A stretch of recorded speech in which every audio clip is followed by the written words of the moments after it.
now, so we should see it start to prepare. So I think we should be live now. Cool.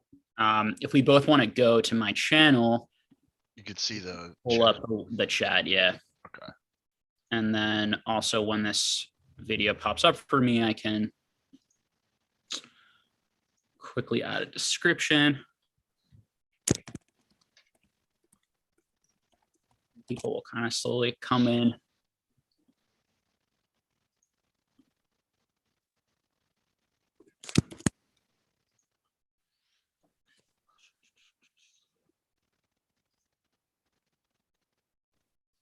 You typically mute it, obviously. Oh, so this is interesting. So I tried to do a live last night, and my first one, and there was a delay. I guess that's normal.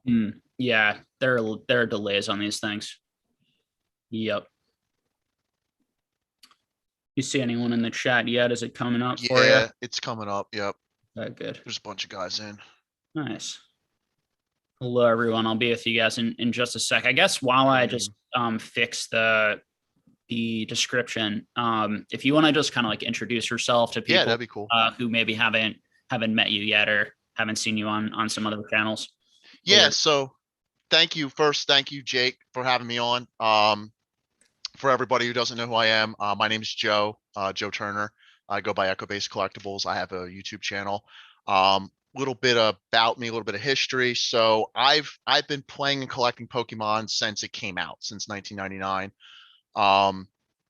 I originally got into it like everybody else, just because of the Game Boy games, and going to my local card shop one night, finding out that there's these cards associated with the Game Boy game.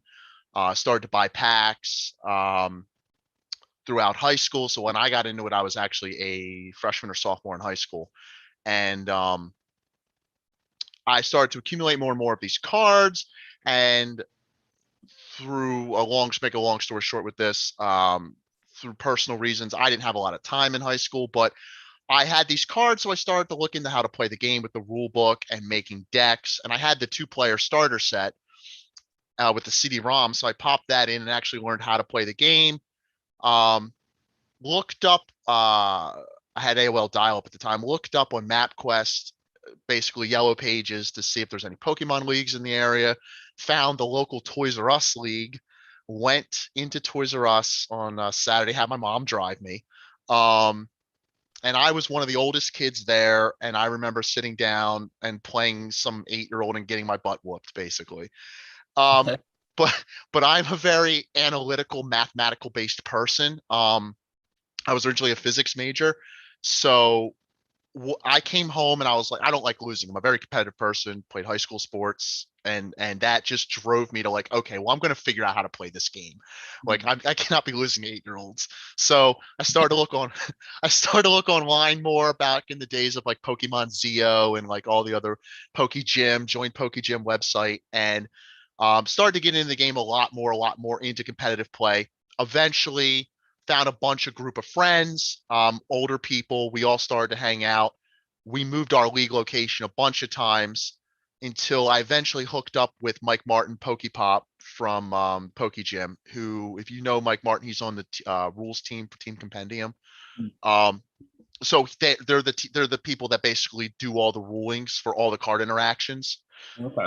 So they had at the time really direct access to the Wizards of the Coast. Like, they worked hand in hand with them. And Mike Martin lives right down the street from me, or at least did at the time. So I went to his league. Eventually he needed judges for tournaments. I became like his like right-hand dude who would run all the tournaments on the East Coast with him. Went and judged nationals a couple times, been to worlds 3 times, went to the fan appreciation tournament, which was the big Wizards of the Coast blowout, where they just, right between the transition where they were handing it over to Nintendo, they brought an entire stock room of product.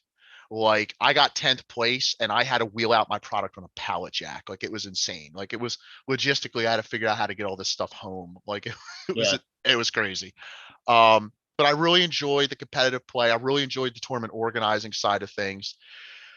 Back in like 2014 though, personal things started to happen in my life. I stepped away from playing and collecting as much because I me and my friends, group of my friends got a house together.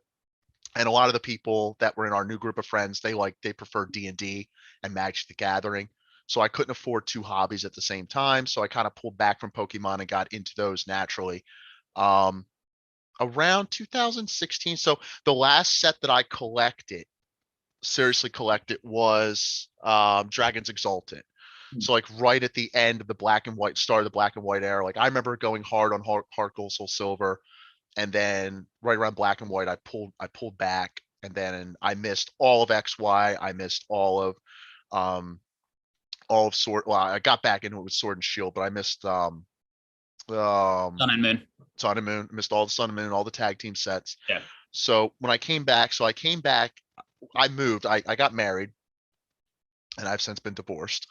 But when we bought our house, I had always promised my wife that I collect a bunch of things more than just Pokemon. And Yeah. it was always a promise that once I had space to really go through my stuff, that I would start to sell off some of my collections because I have too much. Well, I pulled out my Pokemon stuff with the full intention of starting to sell it. And this was back in October. And I had no idea of all the craziness that had happened with Leonhardt and Jake and all that stuff. Logan Paul. I had no idea about the I didn't even know who Logan Paul was. Like I had to Google him. And so I pulled out my collections and I started to go through them. And I just remember typing in eBay like Pokemon sold listings, sort by highest sold. And I was like, wow. I cannot believe how much value this stuff has accrued since I stepped away from the game. Like it is insane. And the more I started to look into what I have and the best way to go about, the most responsible way to go about handling my collection, now knowing that the value of what I have, the more I looked into that, I looked into, the great grading cards and all of that. But I realized that number one, I don't want to sell this stuff. At least I don't want to sell a vast majority. I fell in love with my cards again. Yeah. It's really hard to pull your collection out, and like it's almost like selling pieces of your soul. Yeah. Like, I mean, I have binders that I will never sell. Cards, I don't care if they're you know trophy Kangaskhan level prices. I'm not selling them because they mean that much to me. Yeah. But with that still said, I also have binders and binders full of, I mean, I don't need Gym Heroes 6 times over. Like I don't need that many copies of certain things. Yeah. And there's always the option too. And I know for me, because I have so many interests and so many things I want to collect, that selling is also many times a means to get my way of being able to afford or get other things that I really want. And so even if Exactly. I'm selling something that is meaningful and that I don't really want to sell, I'm getting something back, or able to buy something back that I wanted more or that I really enjoyed. So I think that's that, and I do think once you start selling, it becomes easier, for people out there who haven't sold, and it actually can become kind of freeing. And you also notice that most of the stuff you're selling, you can get back. Agree. Depending on what type of item you're selling, unless it's a specific card that has a specific memory, because it's that specific copy. And I do have cards Exactly. like that I don't want to give up that specific copy. So Yeah, same. but a lot of things, it's not so much about that specific copy. It's more like I just like looking at a page of like all Alakazam. Like I want to look at like 3 straight pages of like Alakazam from base set because it's just like enjoyable. Yep. But if I sold that, I could easily get that back. Within a week if I wanted to spend the money Right. to buy them all off eBay again. So Yeah, it's interesting. So that's where I went with it. And that's why like the more I dug into how to do this, I found channels like yours where, okay, let's look at it from an actual investment, like a responsible investment standpoint. If a sure. card goes up in price, I can sell this card and maybe get 3 other cards that I want for my collection. You Yeah. actually have to manage this. And it's a lot of work to manage it's almost like a investment portfolio, and it takes work. Um, Sure. so I made the LLC. I started an actual business out of it.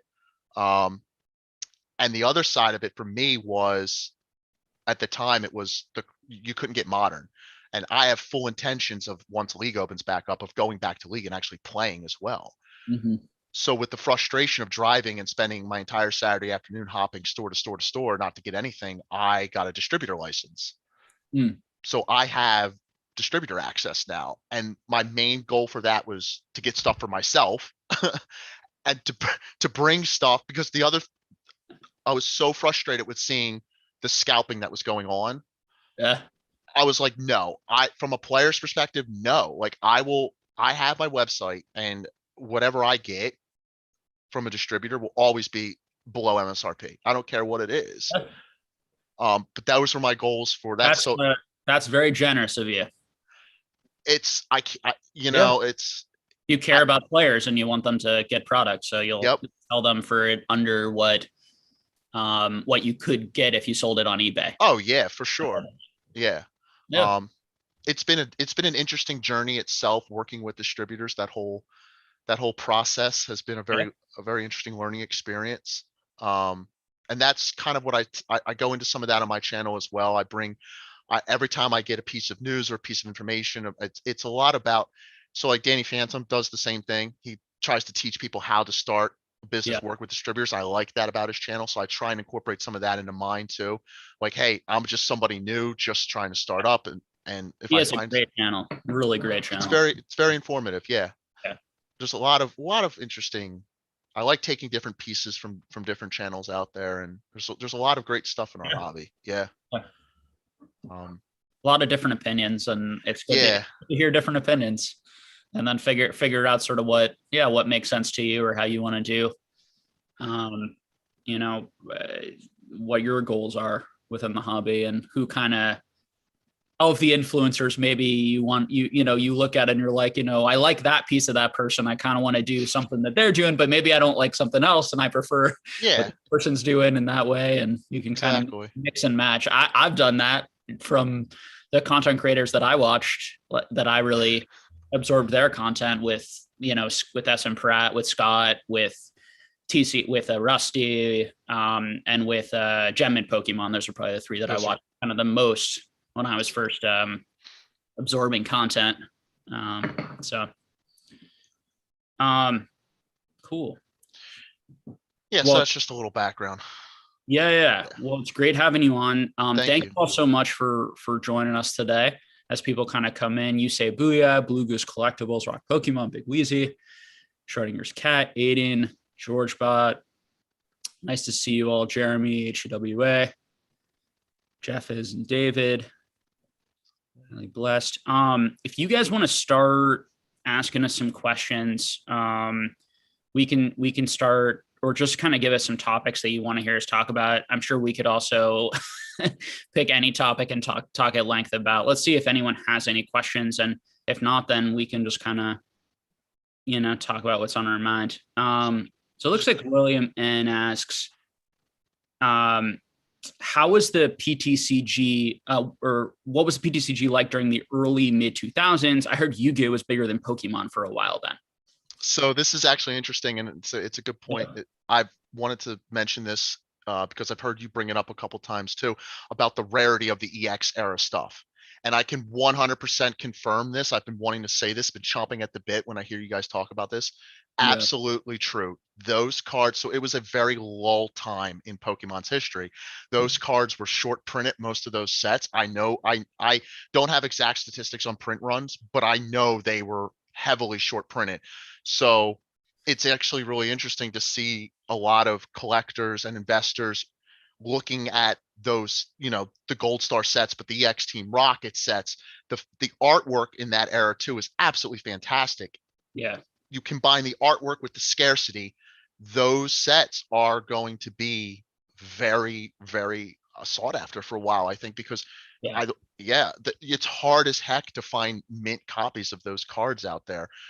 Yu-Gi-Oh! And I think in the future, people are underrating how WotC is sort of its own thing, but then Nintendo is also its own thing. And that's the first ever, that's going to be the historic first ever Nintendo non-WotC sets. So absolutely. I think that they're not going to be in the middle.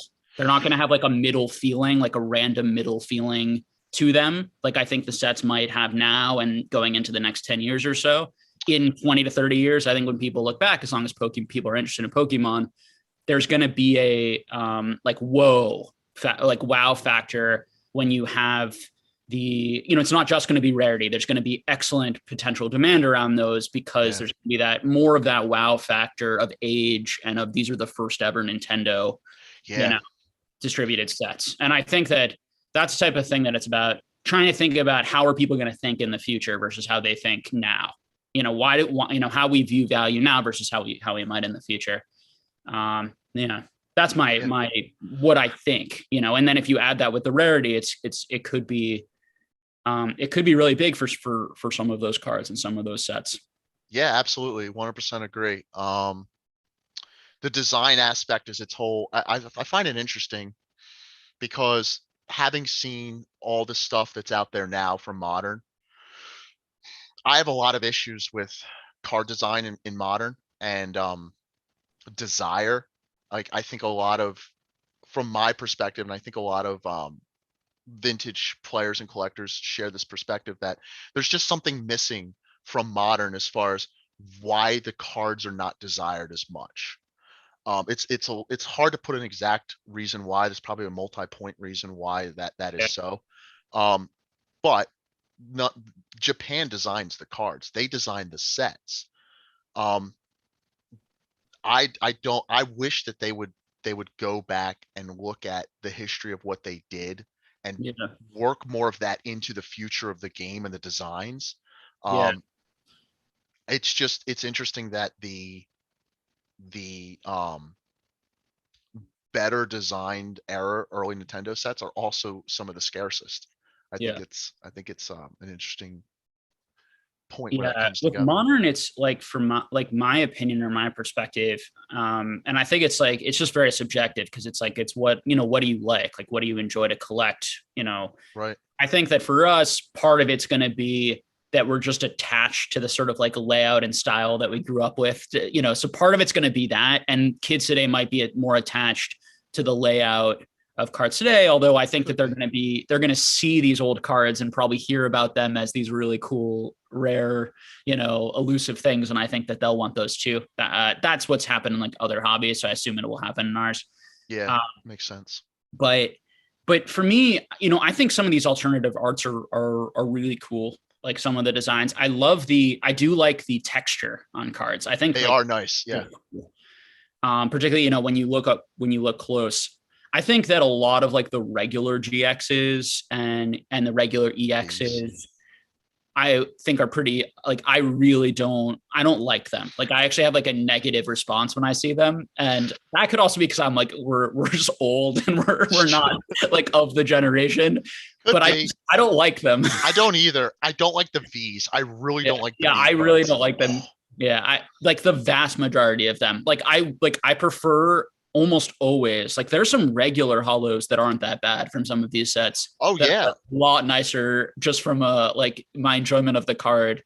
Agree. Those V's, but it's so hard when you're, I always think of Star Wars, and I think of kids, when you ask kids who grew up with the not the newest Star Wars trilogy, but the precursors with what's the guy's name? Anakin or Hayden Christensen.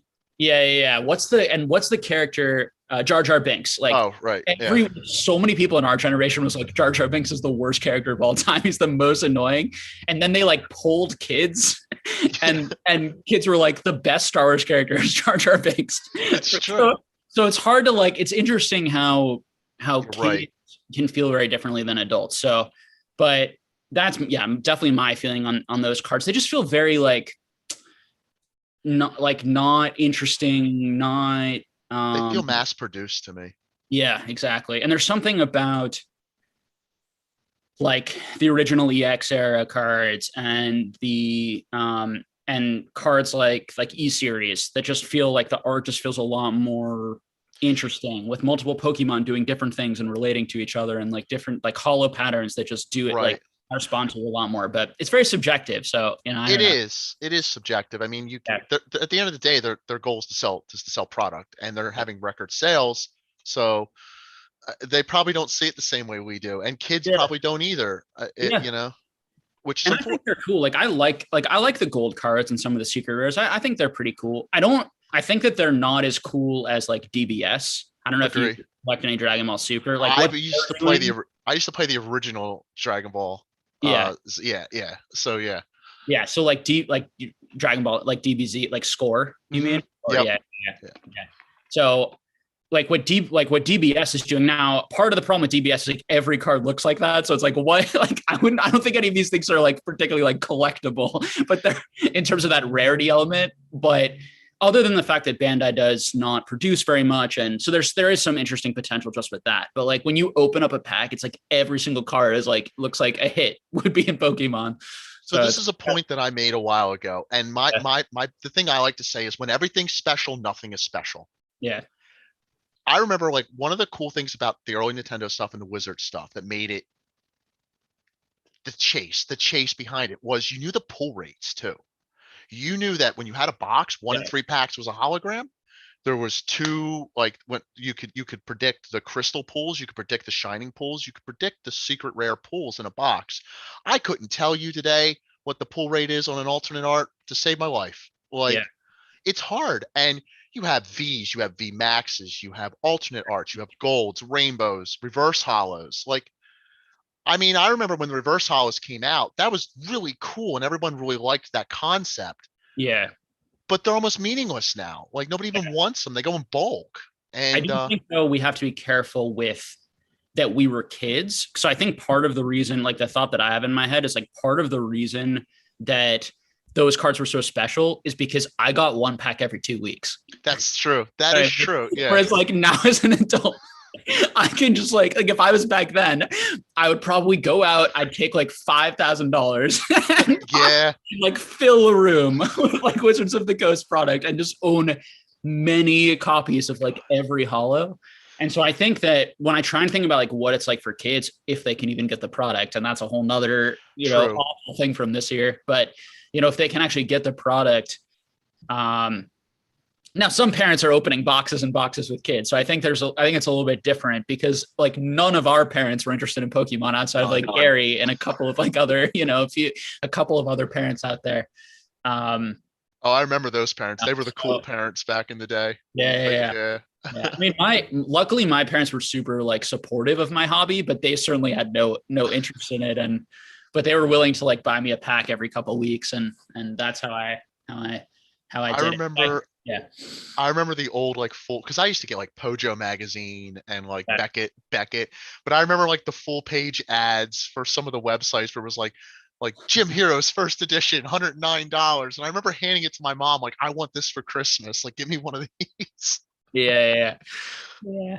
Fun stuff. Yeah, man. Dude. Yeah. For me, I mean, for me, the cards were huge, but even the video game, like playing Red and Blue, like when I first played Blue, I like didn't want to do anything else. Like that was like everything else in my life, I think became like pretty irrelevant for like months as I like made my way through that game. And then I heard like, if you like beat it in a certain way, like you get to be a gym leader and then you like get Mew and like all the like the things that that's interesting because my original handle when I was going to start the channel, my handle on the Poke Gym was God Trainer. Yeah. And I didn't use it for YouTube because the possible negative connotations associated with the word God. But the whole concept behind it, like I have this playmat that I had somebody make for me way back in the day. Cool. And it says God Trainer on it. And Torterra is my favorite Pokemon, so I use this in all my tournaments and such. But the rumor was that I heard back in the day was if you beat the Elite Four 99 times, there was a secret area behind the Elite Four with like God versions of all the Pokemon and stuff. I didn't hear God versions, but I've heard like a lot of different things. Yeah. It made me play the game a lot and beat it with like every variation. I can tell you that much, which I would have done anyway. Right. I've always been a perfectionist and like a very like in the sense of like particularly with games and any sort of like, so for me it's like I want everything possible to get every single item in the game, just like my best friend or like one of my best friends, like the complete opposite. So when we play games together, he's just like, that's not fun. Like, how is that fun for you? I just want to like hang out and do whatever. And I was always like, no, but the optimum strategy Right. is, it's just so funny how like different people enjoy themselves. And, I remember I did similar things because I grew up yeah, pretty poor and yeah, I didn't get games very often. So like I'd play the heck out of a single game because I yeah, wasn't going to get another one, anytime soon. yeah. So let's unlock everything possible, something to do. Yeah. I mean, I played that game into the ground, particularly blue. That was the one that I probably played the most, Yeah. into the absolute ground. And then I played it again in college. Like I played it again every time I would go home and like visit. I would always like grab my Game Boy and play for another week and things like that. And that was fun. Do you prefer the original or Fire Red Leaf Green better? I mean, I don't like, I don't feel like I have like strong preference on the game. I just enjoy them all. But I mean, the blue version is my version. And I so hear you. it's like I feel more of a connection to that. But interestingly, I'm not a video game collector and I'm not either. I don't have a need or a drive. So, and particularly at any of these prices. So, like, if Seriously. they're a lot cheaper, I might like pick up one to put on the shelf type of thing, but it doesn't grab me for some reason like it grabs other people. Whereas I have friends who they're not really card collectors as much, but video games, Is their they thing. just love it and really drives them. And so because of that, I don't have like, they're just fun. Like I like all of the video, Same. like I like all of the Pokemon video games. I don't have like a strong desire. Like I need to own blue in perfect condition because it was my childhood. I guess I'm just a crazy person when it comes to cards. That was my brand of crazy. Now, if you've talked to these friends, do you have any, because you have Yeah. a good, you're really good at this. Do you have any hints into the psychology of why they want graded video games? Yeah. I mean, I think it's probably pretty similar, to why we want graded cards, but I don't But know. For me, I think for me, I never developed a collecting relationship with video games. I developed a okay, playing relationship. that makes sense. So as an adult, it wasn't natural to collect video games because I played them as a kid. But I do know some people who like they collected Oh video yeah, also as a kid, even that and makes growing sense. up. But I collected cards. So my first experience ever with cards was to catch them all, was to get every set, was to build the set. And so even when I'm building out binders today and sets today, it's like I'm, 8 years old again and 10 years old again and doing that. So I think that happened more naturally. The financial part is more of like the adult, although I was like a little entrepreneur when I was a kid too. Were you? Yeah, I would like go and like buy sodas from like CVS, and then I'd go into like the park and sell them to the moms for like Oh my God, $4. Yeah, for that's like hilarious. I'd upcharge them, and with my like cute little smile and like you guys are thirsty. Like I go around, you guys are thirsty. You guys need a drink. That's funny. That's funny. So I used to like see the angles when I was like 8 and 10 and do that sort of thing.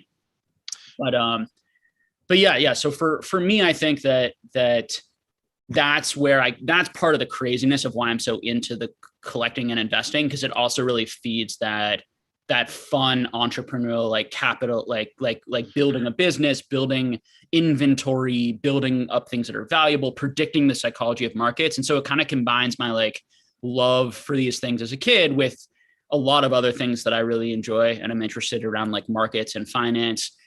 I mean, I've been investing in stocks and investing in some other things like my whole life and always like that. This is just like a more fun version of that. That's For me. interesting. Yeah. Whereas I I think it's like that. so I touch into the investing side of it because for me, it was always about having the thing that nobody else had. Yeah. So I naturally gravitated towards, the extremely rare stuff, even back in the day. Yeah. And then, rarity has inherent value to it. So I remember the point you made on your video, the rant video you did recently. And I wanted to make this, I wanted to say like, it's one, I 100% agree. What I look at what we do now is it's adult collecting. Yeah. So if you think about like how it worked back on the playground, like Timmy has a Charizard and Billy has a Venusaur and a Blastoise. Well, Billy wants the Charizard, he trades the Venusaur and the Blastoise. You're inherently assigning value to things without it being a numerical, financial, actual value. Sure. The only thing that we're doing now that's different is we're using a middleman called money. Yeah. It's the same thing. So I never understand the hate that people get for investors, the investor collectors like us. Like there's going to naturally be a value assigned to something that has a scarcity that they're not producing. It happens across every possible alternative asset, paintings, everything. I mean, when there's a limited amount of something and more people want it than it exists, value gets assigned. But the same thing happened on the playground, but for some reason that's not looked down upon. Yeah. But yeah. I mean, I think it's a good thing and it makes it a lot more fun. Yes. And a lot of people like this stuff. And because, as you just said, when a lot of people like something and there's a limited supply, it's gonna have monetary value or be quite valuable. And I think it's just about like the right level, and everyone's gonna have their own ideal, and you can't control it. But no, it's you like, can't. it's like, oh, I want these things to be like at this price, because that means that it's like I can still afford it, but it also means that a lot of people like it, and it's like I get like I'm sympathetic to that, but not if you feel entitled to that. Right. Versus you're just like venting and it's irritating and frustrating that you can't afford things. Like I'm very sympathetic to that. That's life, but I'm not sympathetic to like I'm owed this. Been wronged by like other people. That's happened. Now, that being said, I think that there are things that people can do that are like over the line in terms of manipulating prices, in terms of doing shady things, in terms of pumping certain stuff up while they're selling stuff to people. That I think is like when you're creating that sort of like short-term artificial in quotes, because what really is artificial demand versus real demand? That really isn't defined. People just throw those terms out there. But what I mean in this context is like that it's someone is intentionally bringing eyes and awareness to a specific thing so that they can make money off of it directly. And yes, that's also okay within a certain degree, and everyone's going to have their own opinion on that. That's what we call marketing. That is what marketing is when you market yourself or market a product, you're trying to sell it. But that's where it gets like I'm more on that understanding of like that was unnecessary. Like what certain people did this year to market certain things in the way they did, to push things up, to hype things up in the way that they did.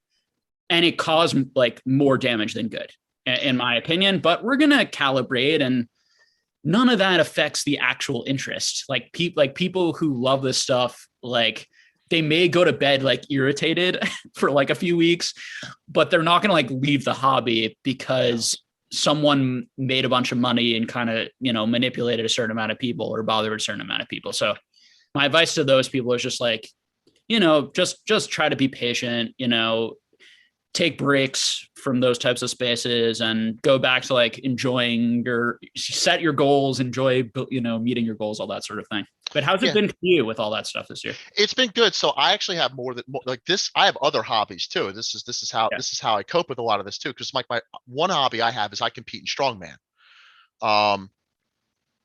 And talk about a hobby that you get zero financial gain whatsoever out of. Not only that, but you have to pay out of your own pocket for the enjoyment of being able to go to a competition for this stuff. So, but I use other aspects of life when something about, so like a story. So I was really frustrated this morning with Pokemon. I was on Bai, and I had bid on there was a massive like collection for sale.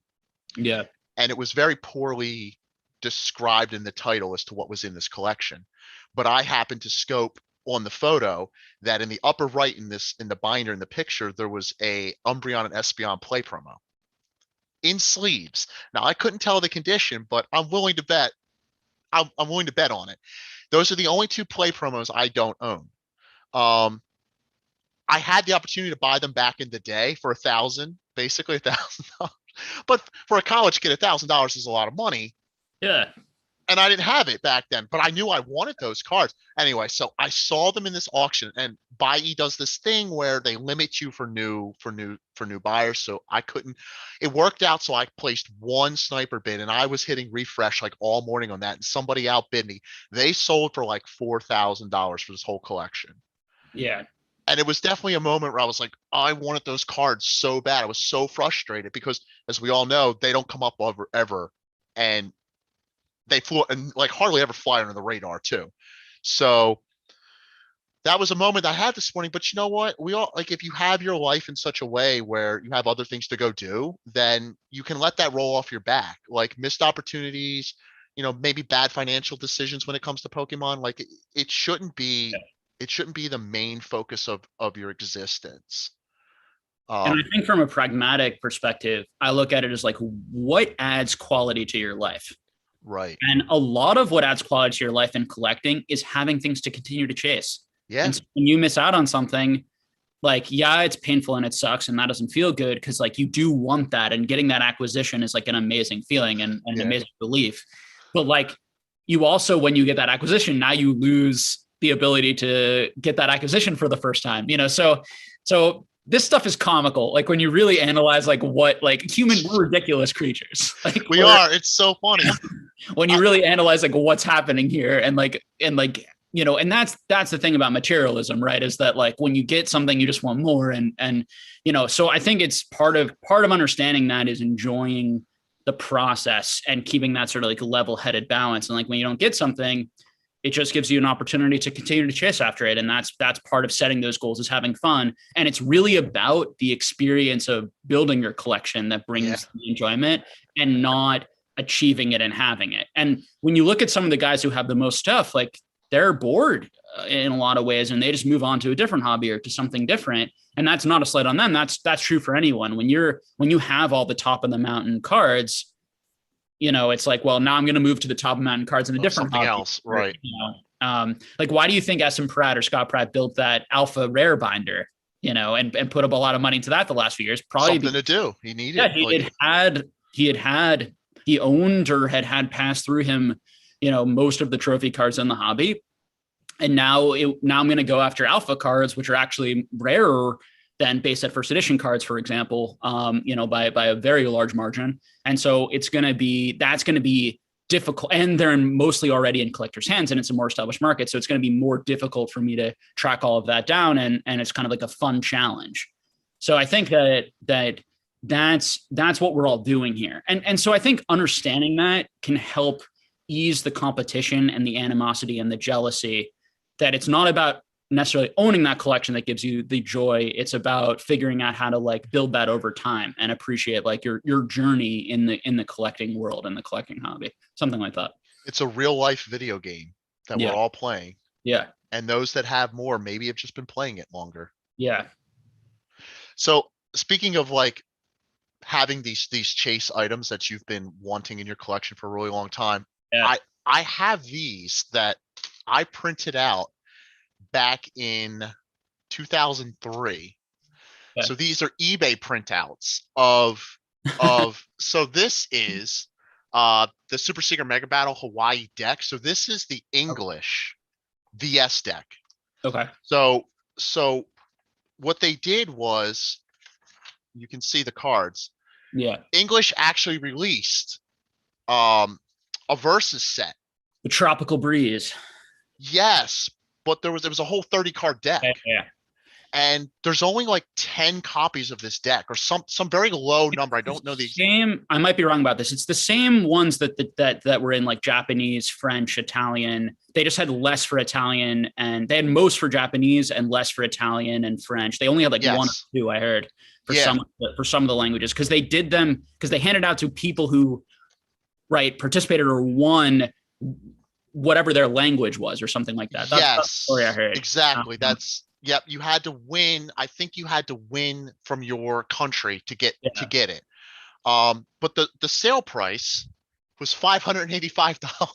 Yeah. So it's funny. Like I have a bunch of these. Like a trophy number 3. I can't get so amazing this returns. Although the PSA Right. 10 first edition Charizard, Mark and Light and Bulbasaur bought that for $700. Did he? Did he really? Yeah. So when you think about the percentage growth, it's like everything. It's interesting how uniformly a lot of things have gone up.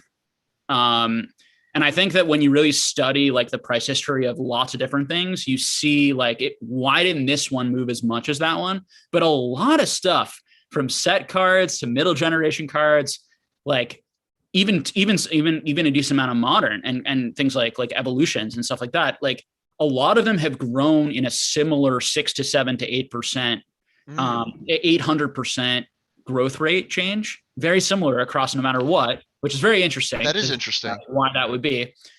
And to me does send up some warning signs, but about that people are sort of like, just don't know what to put money into. And so when something moves up a bunch, they move to the next thing, put it, rather than people necessarily wanting those items, that concerns me a little bit for the long term for some of those items. But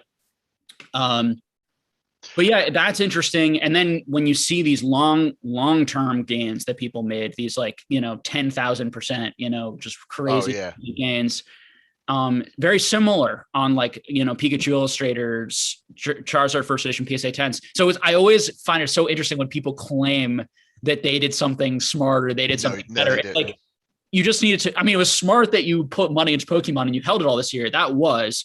And a lot of these guys are super smart businessmen who made tons of great deals to be able to afford these cards and move up and basically do a lot what you and I did, which was you start with a certain amount of cash and then you're able to kind of trade your way up, to owning the most expensive items. But in many cases, no matter what you bought, whether it was set card or trophy card, you had a lot of a similar sort of gain with, 15 to 20 interesting outliers, things that moved up a lot more than other things over the same type of period, like interesting things like the Master Scroll, interesting things like certain gold star cards moving up a lot more than others. But yeah, I've studied the price history of all of these cards, and it's interesting stuff.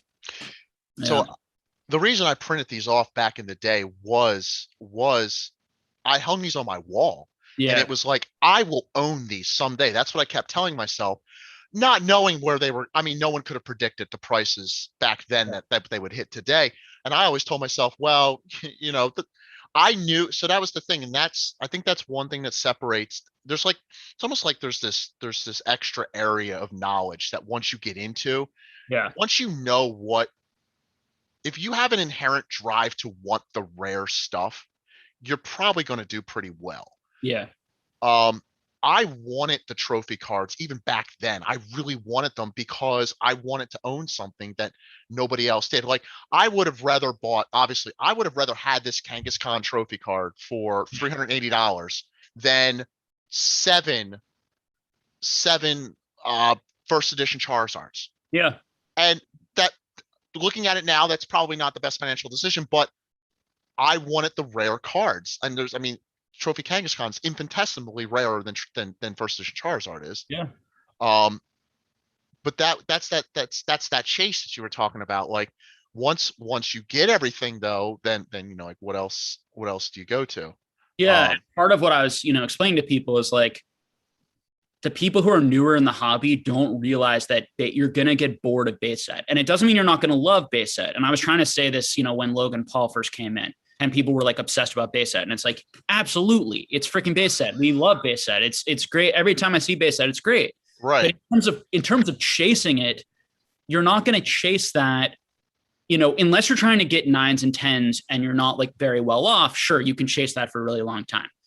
But in terms of just like getting any version of those cards, go on eBay for 5 minutes. If you make like $40,000, $50,000 a year and you have like a little, like, $500 extra income, you can go get that immediately.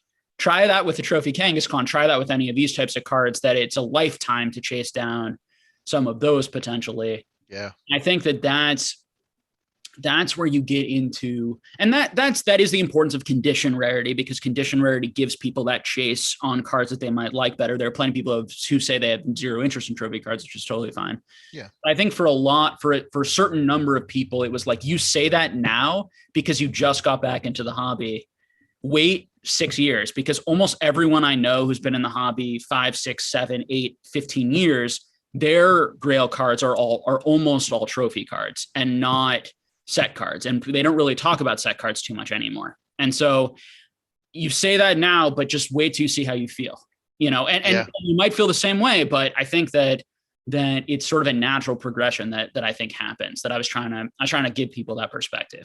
Yeah, I agree. I can say that for me, I know exactly from a psychology perspective where my desire came from, and that was going to big events with lots of people and opening your binder and having everybody come run around to look at your stuff because you have stuff that no one else has. It's harder to do when you're online by yourself collecting in your house, but if somebody could experience that emotion, they would understand. Like, you open your binder and everybody has first edition base, nobody cares about it, but you open your binder and you see these trophy cards that no one's seen before, and then you're the cool kid at the tournament, you know what I mean? Like, and because prices went up so much this year, trophy cards don't seem rare because they all came onto the market this year, and they continue to come onto the market. But give it 10 years, you're always going to see these WotC Hollows coming on. You may not see these cards anymore come on, particularly if prices stabilize or go down, because then everyone who just bought it or has it, unless they need the money, is not going to be selling. Yeah. So those items are much stickier. It's also why we're seeing new high prices being set right now in this market for lots of different trophy cards. And, for some of these, illustrator cards, for example, that there are only 100 copies, there are a number of them, from Art Academy to like the Zorua, to like the Pichu, illustrator cards that are only 100, that are now right this second setting some record prices, even in this down market, because of rarity. Because of rarity, right. It's interesting. It is. But those cards didn't do as well as some set cards did during the boom. So there are times when it was much better to own set cards, and there are times when it was better to own trophy cards. Just like financial stuff. It's interesting. It is. That's why I think, that's why I like your channel, because you give a good perspective on just financial strategies, investing in general, like basic stuff. And in order to get, like, if you have the set cards, they're not as hard to obtain. But if you know what you're doing, and as far as market goes, you can use those as vehicles to get other stuff that you may want. Because I went after heavy base set, first edition base, right before Logan Paul came into the hobby, right around. Because first edition base had actually underperformed the rest of the market right at that moment. Really? Now, I was also I didn't know Logan Paul was coming in. I'm friends with some of the guys who knew, but they didn't tell me. but they were probably sworn to secrecy. Although actually a couple people did tell me that he had reached out to them potentially to look for. Oh yeah. But I didn't know he was going to do this public spectacle with it. And Pokeju? Was it Pokeju? No, I'm not friends with him. Okay. But yeah. So the reason, I got very lucky with that part of it, but the reason I bought a lot of base set first edition was specifically because I saw that Fossil Jungle, the gyms, all these other sets had moved up a lot. And base set first edition, most of the cards were actually still at the price they were. Oh, wow. Before any movement had happened, and within this month window. And so I bought a ton of those. And then I bought a ton of Harry Potter when it was only $35 a box. I bought a ton of Marvel when I was buying the sets for $40. I was just talking to Swami last night. He told me I messed up, but I sold a bunch of those cards. So for a quarter to $1, I was buying the Stan Lee rookie that people were talking about. That were selling $2,000 each raw.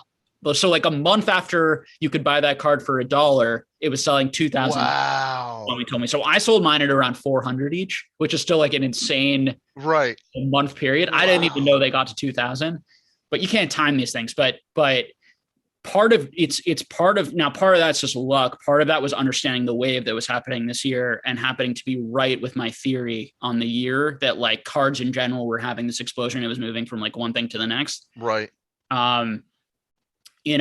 I got to ask you, where do you have the time for all this stuff, to be honest? Like, How in the world? Dude, honestly, like it was the pandemic for me. Like I Yeah. lost, like I play basketball 3 nights a week. Oh, okay. I do like more stuff after work. So I have a full-time, like 9 to 5 type job. And then I would come home and I would just spend like 3, 4 hours a night. Also, my girlfriend and I, we had a year where we lived in different places. So that gave me more time too that That year. makes Now sense. she's like, I hate this hobby because we just spend more time together. But when she was at school, and we lived in different states for a year, that was also part of that, and that was part of the beginning of the pandemic until we moved in together this year. So because of that, yeah, I had a lot of time and I love this stuff. So I want to be, and I'm probably gonna make a video on this, but like I have a goal of I want to learn the history of all cards. So right That now, would be like I'm cool. studying, 1890s through 1950s cards, and I'm learning about all the different vintage sets in there, looking for things that I think are really cool, completely undervalued, completely overlooked. And my goal is hopefully to, and this is potentially a huge pipe dream that's just fun to talk about, but like, and I was telling you before this, is I want to set up like a store slash kind of museum, huge warehousey. So if anyone knows like the Mile High Comics store, where what he did for comics, I want to do for cards one day, where we have a place where we can go through like the history of Pokemon, Yu-Gi-Oh, That would Magic, be all these, so all these cool. modern stuff. But also I want to go through, the 1960s, Batman, Marvel, into like 1940s Superman, into like 1930s like Like Disney, the like trading cards for them. yeah, Oh, that'd be so sick. all the different IPs, and then into some of like the interesting like war cards and interesting like tobacco cards of like the 1890s, Right. 1910s. And I want to be someone who you could ask me about any of those things, and I can tell you in depth what the chase cards are in each set. What, like, why they're valuable, what's the history, what's the story behind them. So that's my passion. So although I run like a Pokemon channel and Pokemon will always have a place in my heart, my goal and interest is to kind of move well beyond Pokemon, because Pokemon's limited. There's only so much you can learn and information you can continue to sort of It's repeat. amazing to hear you say that because what you just said is what I want to do, but just like I've never Yeah, even, you want to do it like times 1,000. Like that that'd is be that'd be my insane. my huge pipe dream goal. And obviously the issue is like, how do you fund something like that? So, and Right. that I don't know. I mean, it would have to be, first of all, I'd have to be very, very wealthy independently, probably. Second, I would probably we'd have to do like tours. Yeah. We'd have to do maybe donations to something like that. We'd have to do a store where we actually did sell things to keep something like that open. We'd have to do it in a state where land was pretty cheap and where we could maybe buy Right. a fairly cheap warehouse, all that type of stuff. Be interesting. When I was thinking about doing the same thing, but basically a Pokemon museum, I wanted to do it like New York because that's where Pokemon Center is, but you could never get the land. It's so expensive there. But it would have to be a combination of where it's cheap to do it, but then also like a travel destination where people would come Yeah. to make a visit out of it. Because you're absolutely right. Like I had ideas where, if you involve the right internet celebrities and YouTubers, you could do live box breaks with kids in the audience. Like there are lots of ways to make it financially uh, uh, profitable, Yeah. but with the underlying goal of, yes, it's profitable, but the profits are also going to go to fund the idea of the preservation of the cards too. Because I mean, it's Yeah. not And like my goal, truthfully, would be to be independently wealthy by that point through my investing, that it would just be to break even and pay for just the thing to run and like be able to function and hire employees. Like that would be like my ultimate goal, because wow, whenever I put money into something, it always takes some of the pureness away of it agree. for me and the pure enjoyment. Now, this is life, guys. Like we have to think about money a lot, and there's money in lots of things, and it's like we all need to make a living.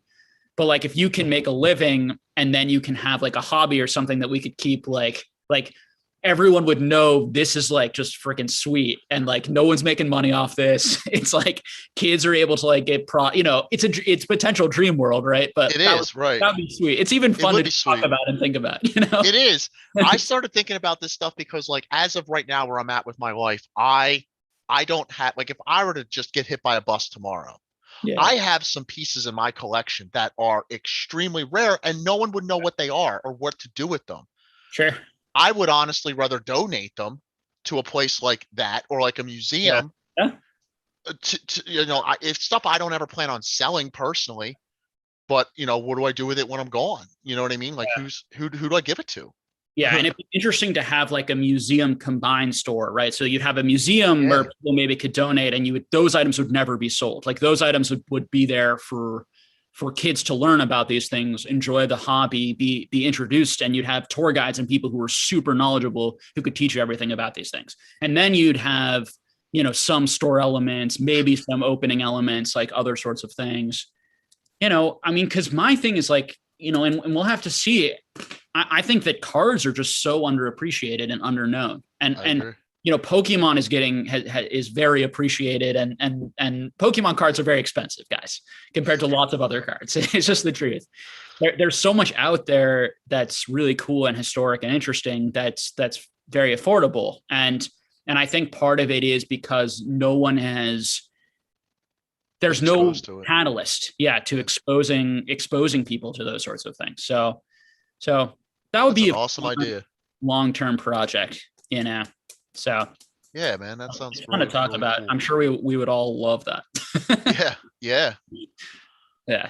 Wow. And it'd be the type of thing too that like a bunch of us maybe could do one day. That'd be amazing. I'd Like a love to. bunch of people could be involved in it, in some way. So it wouldn't be just like one person's thing, that type of thing. Because so many of us would love, and that's part of why I like doing these things and making connections with people too, is like there's a bunch of guys who would want to be involved in something like that and would give their time and energy and effort, for free, just Absolutely as a project for that type of thing. So yeah, just to see the looks, on kids' faces light up when they see this stuff. And what's life? Man? I mean, life is you like imagine being part of creating something like that. That'd be so cool. Do you know what I mean? It's like through my sweat and hard work, we created something that's like that brings that joy like directly into people's lives. Like when they're there, they feel that feeling we all had as kids. And we were part of like creating that or being able to create that type of experience for people. I mean, man, that would be a great accomplishment. Like for just it would. That would be a cool accomplishment. It would be so cool. I get happy just thinking about it, honestly. So we'll see. So I've talked with a number of people about it and about some like different LGS owners and different things about like the feasibility. And they're like, sounds like a tremendously bad idea. Like a disaster. That's funny. They're like, we're barely making it based on our like crazy online streamline approach, even during a hot period. How are you expecting to do something like that? And that's the thing is you have to be like probably really creative and you have to have a lot of connections and you have to have a lot of wealth and money interested in something like that. And a lot of people working together to make it happen. Yeah. And it's also something that maybe you could partner with, I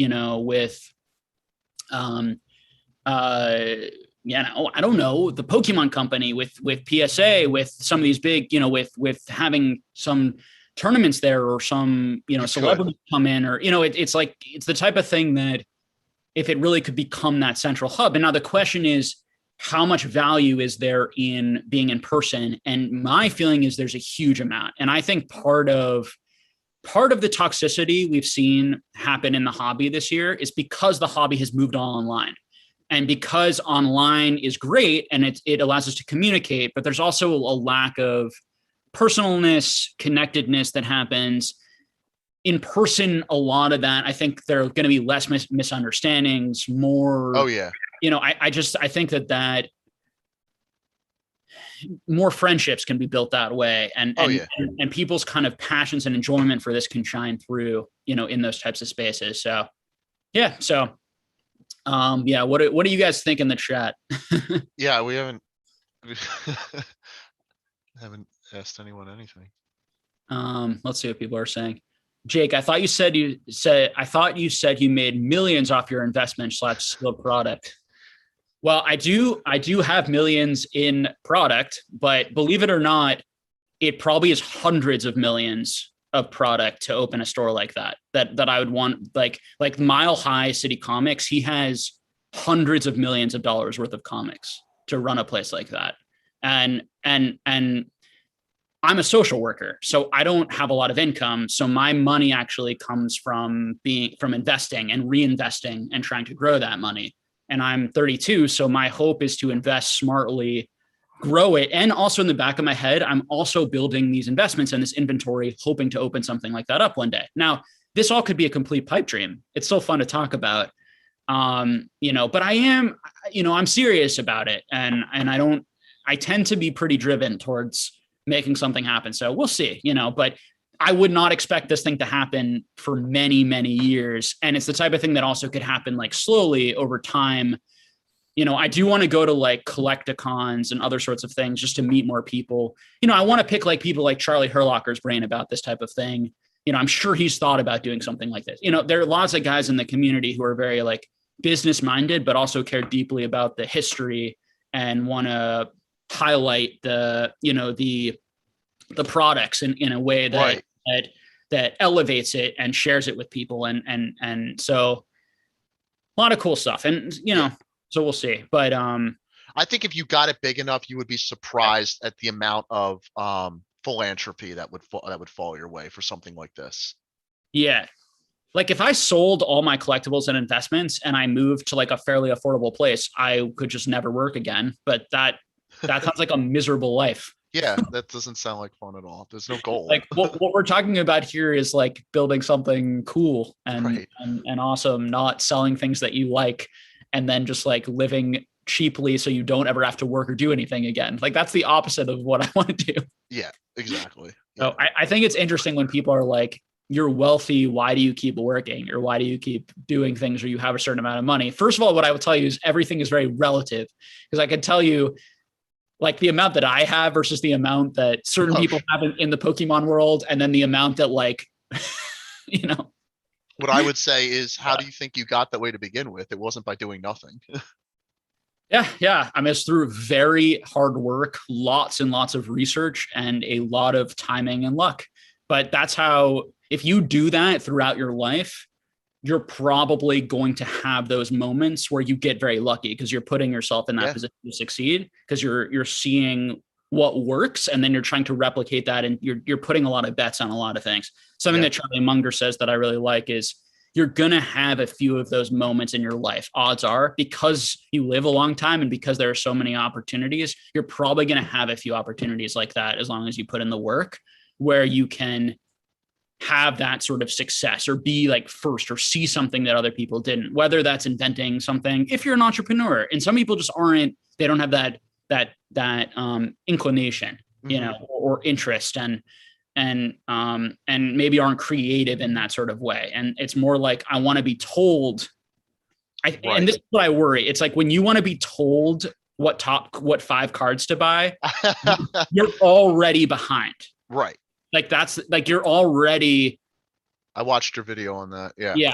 And so I think some people misunderstood that video and felt that it was like, I was being like a dick when in reality, like part of the underlying message of that is like, if I just came out here and told people like the most 5 underrated cards, they would not be very underrated for very long for me or for anyone else. That's the point. You're not helping anyone.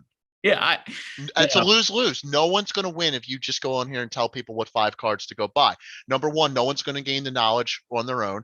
And there's the quantity of those that are out there. There's only going to be enough. There's not enough. It's not going to help anyone. Yeah. And literally it would help like 5 people could make a lot of money, but then it would be almost like a pump and dump type thing. And that would be if I was correct and I could easily be wrong. You know what I mean? Like that's best case scenario. Let's say I'm really correct in these 5-10 things I think are really underrated and I make a video on it, so like I would say if you want to watch a channel, one of the channels I like that he is generally pretty, in a general perspective, accurate as to what are some of the potential good buys, especially in modern, is Twice Baked Jake. I like his channel. Yeah. And if you watch enough of it, you're going to learn on your own, guys. A lot of the Japanese sealed stuff, a lot of the collection boxes go up in price. There's a lot of the things that he picks quite often. Yeah. If you learn how to do it, watch the news sites, watch how to acquire these things. You'll learn how to do it on your own. I mean, it's not rocket science. It just requires some effort. Some effort. Yeah. And, my feeling about those collection boxes is I think they're overvalued personally.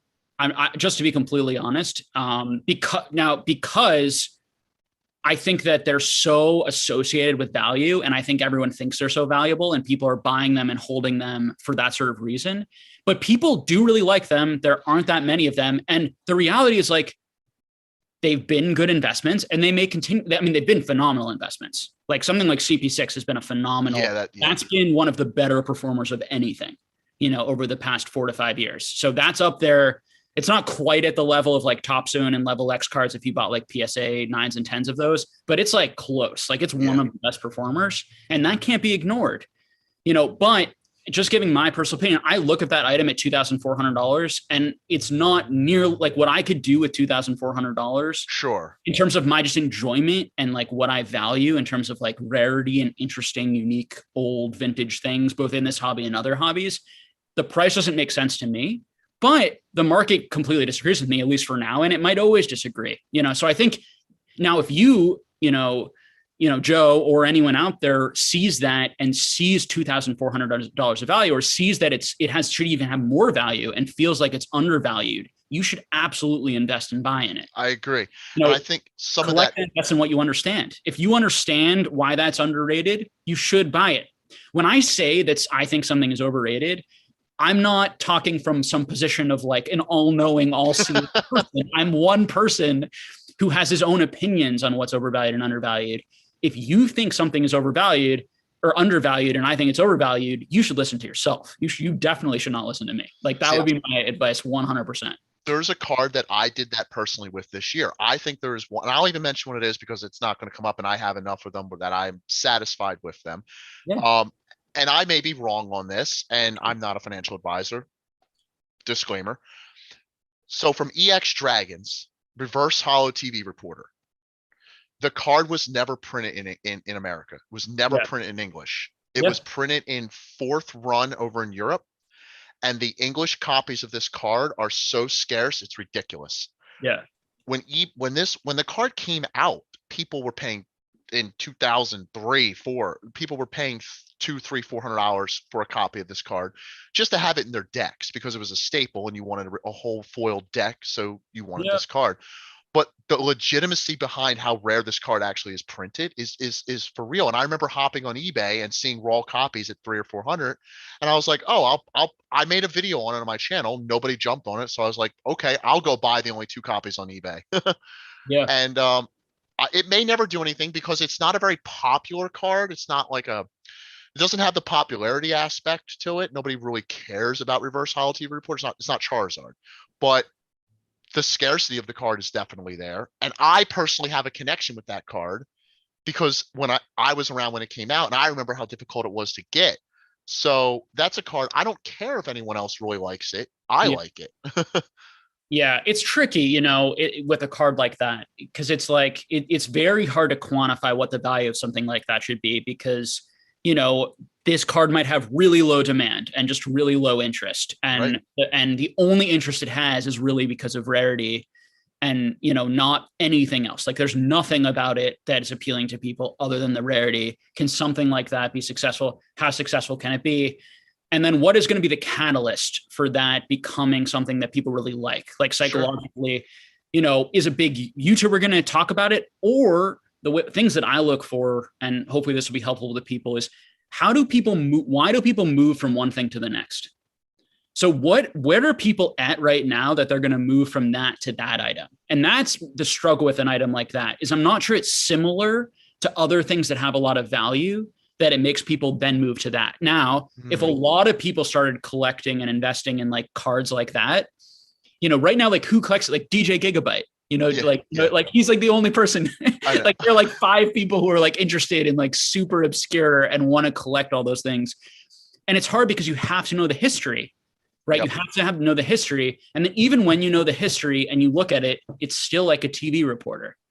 And you're like, that's what I'm saying. Yeah. I mean, and you're like, I know. So it requires a certain type of person who puts such a value on rarity. And for me, I look at things that have both, and I still think that there are things that have both. So why I liked World's promos a lot better than a card like that when they were going for like $50, $100. Now they're very expensive. They're very expensive right now. Right. But why I liked them at $50 to $100 is because they had Pikachu and all of the other popular Pokemon. They were tied to the world's event, and they were rare, and they were awarded. You know what I mean? So if they didn't have Pikachu and cool Pokemon on them, and they had TV reporter on them, they would be the same rarity as probably that TV, depending on the stamp, but it wouldn't hit, right? It's the same thing with like the Ultra Ball, stamped Ultra Ball, the Japanese one, yeah. And the one and there's an English one in like black and white era that's like top 8, top 32, top 16, right? Rare cards, but it's the same art for a card that's 50 cents from one of the sets. And so it's the same issue where it's like, but for me, it's like, it's potentially worth a flyer, but is there an item that has a little bit better of demand where you can see where that demand is going to come from a little bit better that also has the same rarity that's still left out in this hobby or more so in other hobbies? Because it's other hobbies. Pokemon has so much attention, guys. There's so many people on streams like this talking about it and sharing knowledge. I'm one of probably like 5 to 10 guys in the world who has a lot of knowledge on some of these other things I'm looking at right now. And so I don't want to talk about that stuff yet because I'm still building positions, and eventually I probably will. And maybe I never will, because I don't want to be that freaking manipulator who like builds large positions and then comes out and says amazing items that people missed. But the difference is that I don't see that as manipulation, because the difference is that you're actually correct. Those items are rare and people just don't know about it. Yeah. It's not your fault that you got them ahead of time. And they're genuinely cool. They are cool. Yeah. Some of these items I'm talking, maybe I'll show you a couple after, but yeah. Yeah, that'd be cool. Let's do some questions. Sorry, guys. I'm particularly interested in the Marvel stuff because I love Marvel. I have Uncanny X-Men 1 through 100 of the original comics. Yeah. I collect very comics. very briefly, right? There are cards from the 80s, like late 80s, early 90s, that are some rookie cards that are still very inexpensive of some Marvel characters. Oh, cool. A lot cheaper than like the 1994, 1992 like Impel sets that got boosted to the moon. Right. Type to the moon, where there are basically no first appearance cards in that set, even though it's a cool looking set. So there are cards that are potentially undervalued there. Now there's 1966, like Donruss Marvel, which were the first ever appearances of Thor, Hulk, really, Spider-Man, Captain America on those cards, the first ever cards of them. So now these are not my favorites. Part of why I'm saying to them is like, they're great, and they're great options, and they're certainly potentially undervalued as compared to certain items in Pokemon, particularly modern Pokemon, which is just insane. But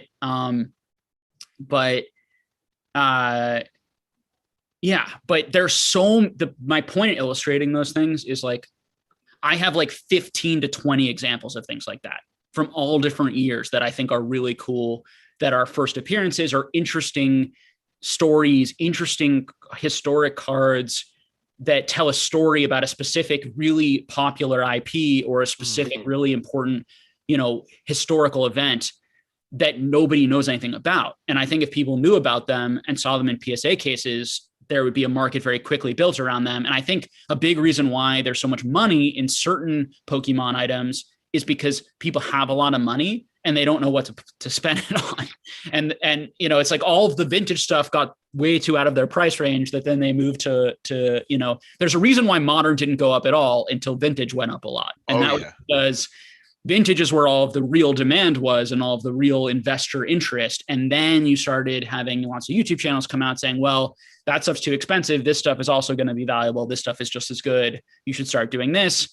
Scalpers started selling to scalpers, and here we are right now, in this odd moment about it. But it's So it's what I'm telling people is like, research, like, don't follow the herd, don't follow the hype. There's so much cool stuff out there, and don't be afraid to trust your own logic and your own instincts and your own value fundamentals. But if you don't have a lot of experience, you don't have a lot of success, be careful and hedge, right? So don't put $10,000 into something that has no market just because you think it should and is cool, probably, right? Unless you unless you have some success in doing it in other places, and or you have a very sure thing around, because what's so important is catalysts, guys. What is going to be the demand catalyst? Will there ever be a demand catalyst? And that can come in many shapes. It can come in an influencer. It can come in like a movie, a video game. You know, Right. what's going to bring attention back to that IP? Right. So that's the stuff I'd be thinking about. And again, it takes interest. Like I'm interested in so many cards, not just Pokemon. And if you're just interested in Pokemon and not so much interested in these other things, then you're not gonna have that insight or do the work necessary to come up with to get there first or see things that other people don't see. That sort of stuff. Yeah. Let's see. I'm gonna be looking into some Marvel cards after this because that's one area that I actually have some interest in. But I see what you're saying. Yeah, like everybody. And just be careful because these markets are very unestablished, and there's a lot out there of certain things, and these markets are being heavily manipulated. And there are people who are grading a bunch and telling people to invest. It's the same stuff that happened in Pokemon. So you just have to be like cautious and careful. But there are good things within each of these markets. There are good things. There are things that I think are undervalued in all of these markets. And one big mistake that certain Pokemon people make is thinking that Pokemon is somehow magically investable, but other IPs and other cards don't have any interest. And I hear that, and it's a big mistake. It is. I would say Pokemon has, the larger the IP, the more potential it has. And the demographics. Yes. And Pokemon has both the yes. largest IP and the best demographics, arguably. Yeah. Maybe a little bit less strong than Yu-Gi-Oh, because Yu-Gi-Oh is still a little bit younger, and so they have even more room in terms of new money coming in. But the demographics are great for Pokemon because you have tons of people interested who many of them are probably going to be, or some are going to be 100 millionaires, 50 millionaires one day. Yeah. You know, in 20 years, and are going to want to buy a lot of this stuff. Nostalgia. Yeah. So, you know, part of the reason these items are not even more valuable is because none of us have that much money yet. That's what I was saying. I was making this point. Somebody,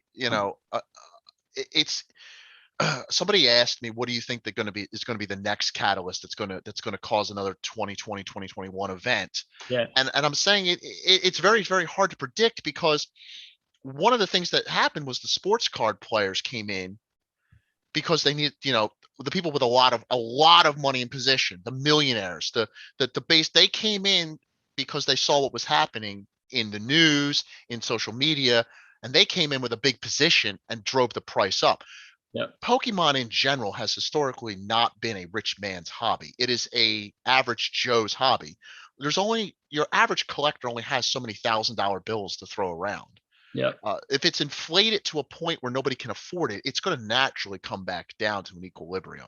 I would think anyway. Yeah. Yeah. So I don't know what the next catalyst would be for Pokemon. Yeah. Yeah. There might be catalysts at times.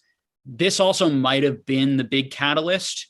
And now we're going to see like an establishing of the market and then a slow increase in the investable items based on increases both in just demographic increases, both in like adults just making more money and having more disposable income, 30-year-olds turning into 40-year-olds and 50-year-olds who have more disposable income, with a few potential pitfalls there, because 30-year-olds actually often do have more disposable income than when they're 35.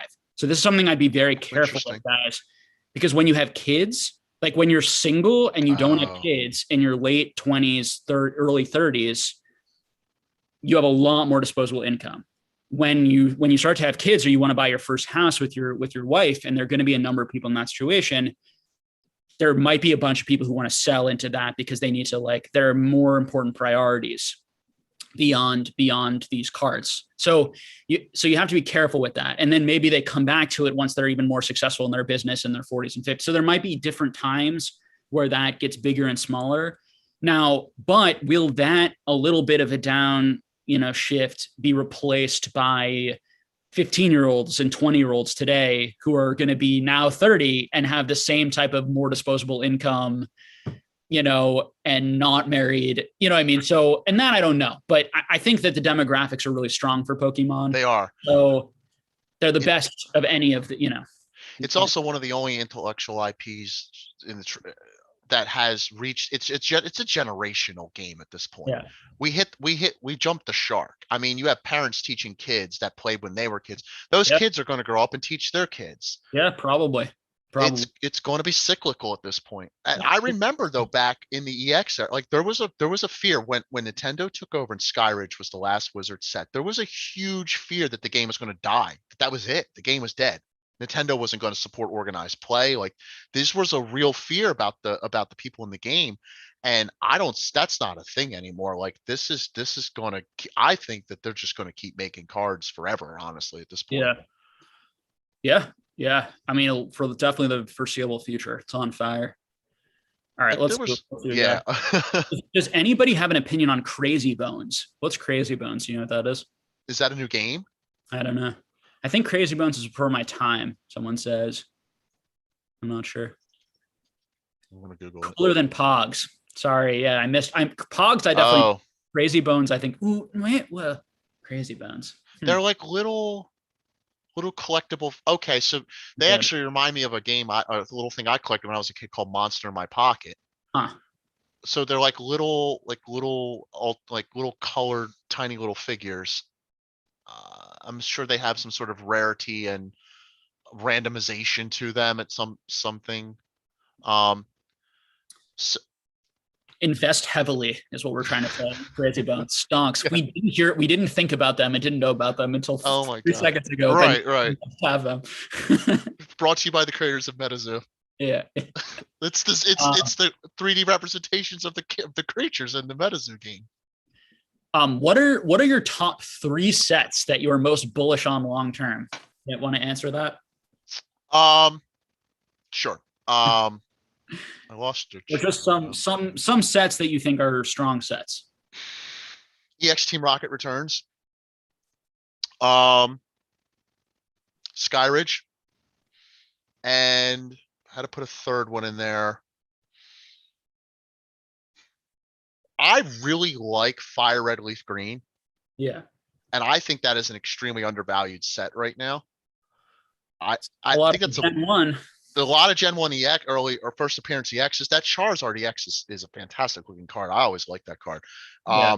The reverse foils in that whole set are unique. That pattern hasn't been done before. Yeah. It's right in that. So it's interesting. So these are sets, of course, right now that haven't historically seen. There's not as much data on these. I mean, if you wanted to ask me like, I would say Skyridge. Skyridge is a nice mix between. There's a lot of sales data on it. So you can predict a lot of trends with Skyridge. Yeah. And I think that set is a very special piece in history. Once you jump into those Nintendo sets though, you still are waiting for people to really catch on in a lot of cases with those. So I'll say a couple of those sets, but it's not as easy to say as something like first edition Fossil, because I mean, a lot of the first edition Fossil and Jungle cards, PSA 10s right now, are dipping real fast. Yeah. And was it you who was watching was it you who was watching the PWCC auction? Did you just buy recently a first edition? I bought 2 things that dipped recently. Yeah. And I remember listening PSA 10 Jungle first editions that dipped. I remember listening to you say that and it was like, well, that's a no-brainer. Like yeah. I mean, for me, like, to be honest with you, I think the value that I got on them is good. I think that if you want those for your collection, you should buy at those prices. If you have the money and you can afford it. Do I think if more come on the market, they would go lower? Probably. Now, I bought some of the rare ones, like the Clefable, which only has 64 in the world, and there probably aren't going to be too many added.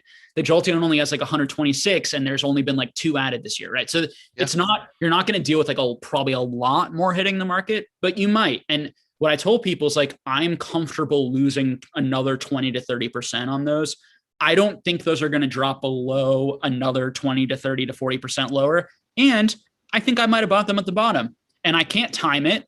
And so what I wanted to teach people was just not to tell people to buy those things, because I don't think they're undervalued, like severely undervalued in Sure. the current market, right? But I think they're good value, and I think that they're great cards. And if you want them for your collection, here's a case study of what I did and why I did it. And I'm comfortable losing a little bit. And then I think in the long run, that'll probably stabilize and come back up. And now 3-4 years from now, those cards could easily be at the very same price they are today. So I'm very comfortable with that. I don't buy those cards thinking like they're necessarily going to see like huge, crazy exponential growth again. Now they might. Now, would I be shocked if those cards rebounded in 3-4 years back to 4,000 to 5,000, for the Clefable, or 5,000 to 6,000 for the Clefable? No, I also wouldn't be shocked by that. We'll see. I don't know what to expect. But those buys were as a collector, but a financially prudent collector, a collector who cares, because we have limited resources and we can't just go out there Buy everything with our money, right. Then we're going to get stuff. But yeah, that was my sort of approach to those types of items. My answer to a question like that, to the 3 cents, is I don't think anything in Pokemon is undervalued right now. I'll just be and people don't want to hear this. But yeah, I feel like things are actually, a lot of things are pretty well valued right now, given the time we are in this hobby, the time we are history. I think the good sets are pretty well valued. I think a lot of the bad sets are way overvalued. And it's not a popular answer, and it's not what people want to hear, but it's how I feel about the current market. And so any of the sets you just said, basically any WotC set, any early original Nintendo EX era set, and even into, I'd say, Diamond and Pearl, particularly if you're getting a really good box like Majestic Dawn. Yeah. I think those prices make sense. I think that they're fine, but I don't think they're undervalued. I think that they're very expensive. And as an investment, I would not buy those boxes as an investment right now. I think they're better. You can do much more with that money by flipping that money, by buying lots, by buying, by doing some research into non-Pokemon and seeing if you can make some plays in other areas. But as a collector, and as someone who doesn't want to do all that work and effort, buying one of those boxes, I think is fine, is perfectly fine. But you do have to be aware that box could have, it could still go down 50% more. And I think that what worries me is when people buy these things and they're not like realistic about how unstable these items are and how much these items just depend on people's like feelings, right, about them in any given moment. It's scary. What worries me about questions like that is how short-sighted some people can be and I never know what their goals are. If are you looking 5 years? Are you looking 20 years from now? Because if you're looking, the further out you look, I think the more a sense buying a box of something like that at this point would make. I think sealed boxes from any early set are a good, at the right price, are a good long-term hold, because they're never going to get made again. Like, sealed boxes are hard to graded copies. I mean, there's so many more graded singles out there, or potential to have more graded singles than sealed boxes long term, because the sealed boxes, people can just pop them at any moment for no reason, and then it's no longer a sealed box. I don't have positions in any of that. I don't have the capital. I am very, everyone has a different amount of capital that they're working with. I personally don't feel, I would rather have 10 or 16 $1,000 cards than one $16,000 card personally. For an investment perspective, not from a collector's perspective, but from an investment perspective, I find it hard. And this is just me personally. I find it difficult to lay down a lot of sum of money on one thing. Yeah. Everyone's different. Everyone's financial situation is different. So it's those type of questions are always like, it's like, because I train strongman. It's like, how many times I get people saying, well, what should my diet be? I have 16,000 follow-up questions before I can give you an answer. It's the same thing. There's so many follow-up questions that need to go into a very specific question like that before you can give a good answer to somebody. Yeah, I think what concerned me this whole year, and I in one conversation I had with someone on the channel, we were talking about like the first edition PSA 10 Charizard, and at the time it was selling for 400,000, and that was the sale that it had. And I said, and the person I was talking to said that card's going to be a million, in a year, a couple of years, 5, maybe 10 years. And I said, and I didn't disagree with that, right? My point is that it could be a million, right, by the end of this year, because markets are so unstable and because people are so like there's so much intense push on these things. It could be, but that card could also go to 200,000, which it did actually, right? Yeah. So if that card had gone to a million, I wouldn't have been wrong. If that card had gone to 200,000, it doesn't mean that I was like right, or I predicted that it would go to 200,000. Now, this is what people aren't understanding about the message. The point that's crazy and is the irrational exuberance that people had, that they thought that it was like definitely going to go to a million. Right. Not that it could, but it could also, like, if everyone was coming out and saying, well, it might have the legs to continue to go up that much and see that sort of pressure and push, but it also might, because of how rapid these things went up, and we don't really know who's actually buying these things, and how, and are they going to hold them? Are they going to be wanting to flip them? What's going on there? We don't know how solid that market is and why people are buying those things, and if it's going to be able to hold up. And that's a lot of money in a very short amount of time and really huge growth. And so the point I made in that video was like, I could see that card going all the way back to 80,000. Now, do I think there's a strong chance of that? No. I'd put it at like a 5 to 10% chance. I think that's the worst case scenario. I think that the floor of that card is 80,000. I think a 2x growth on every vintage card is the floor, roughly speaking. And I got that based on a bunch of models that I looked at of previous bubbles that I've seen in other things and other hobbies in the stock market. And generally speaking, when an item is like super undervalued, I feel very comfortable both at the market cap, there'd be enough people who would buy them out at around that there are enough people with that type of money, at least right now, and for probably the foreseeable future. And the people who are holding on to them, right? And so for me, that seemed like the floor. And my own channel roasted me. Like, we're like, not only like at that point, everyone thought I was like a kook, and that because everyone thought the everything was going to keep going up and all these sorts of things. And and I knew I was just talking like blatant common sense, and that everyone had lost their minds, that they could, like, those who couldn't see that I was literally just talking common sense, that when an item goes up hugely, it's very unstable, and there's a lot of like psychological like exuberance in it, and that can push an item up even further or tank it. The exact same thing happened in evolutions.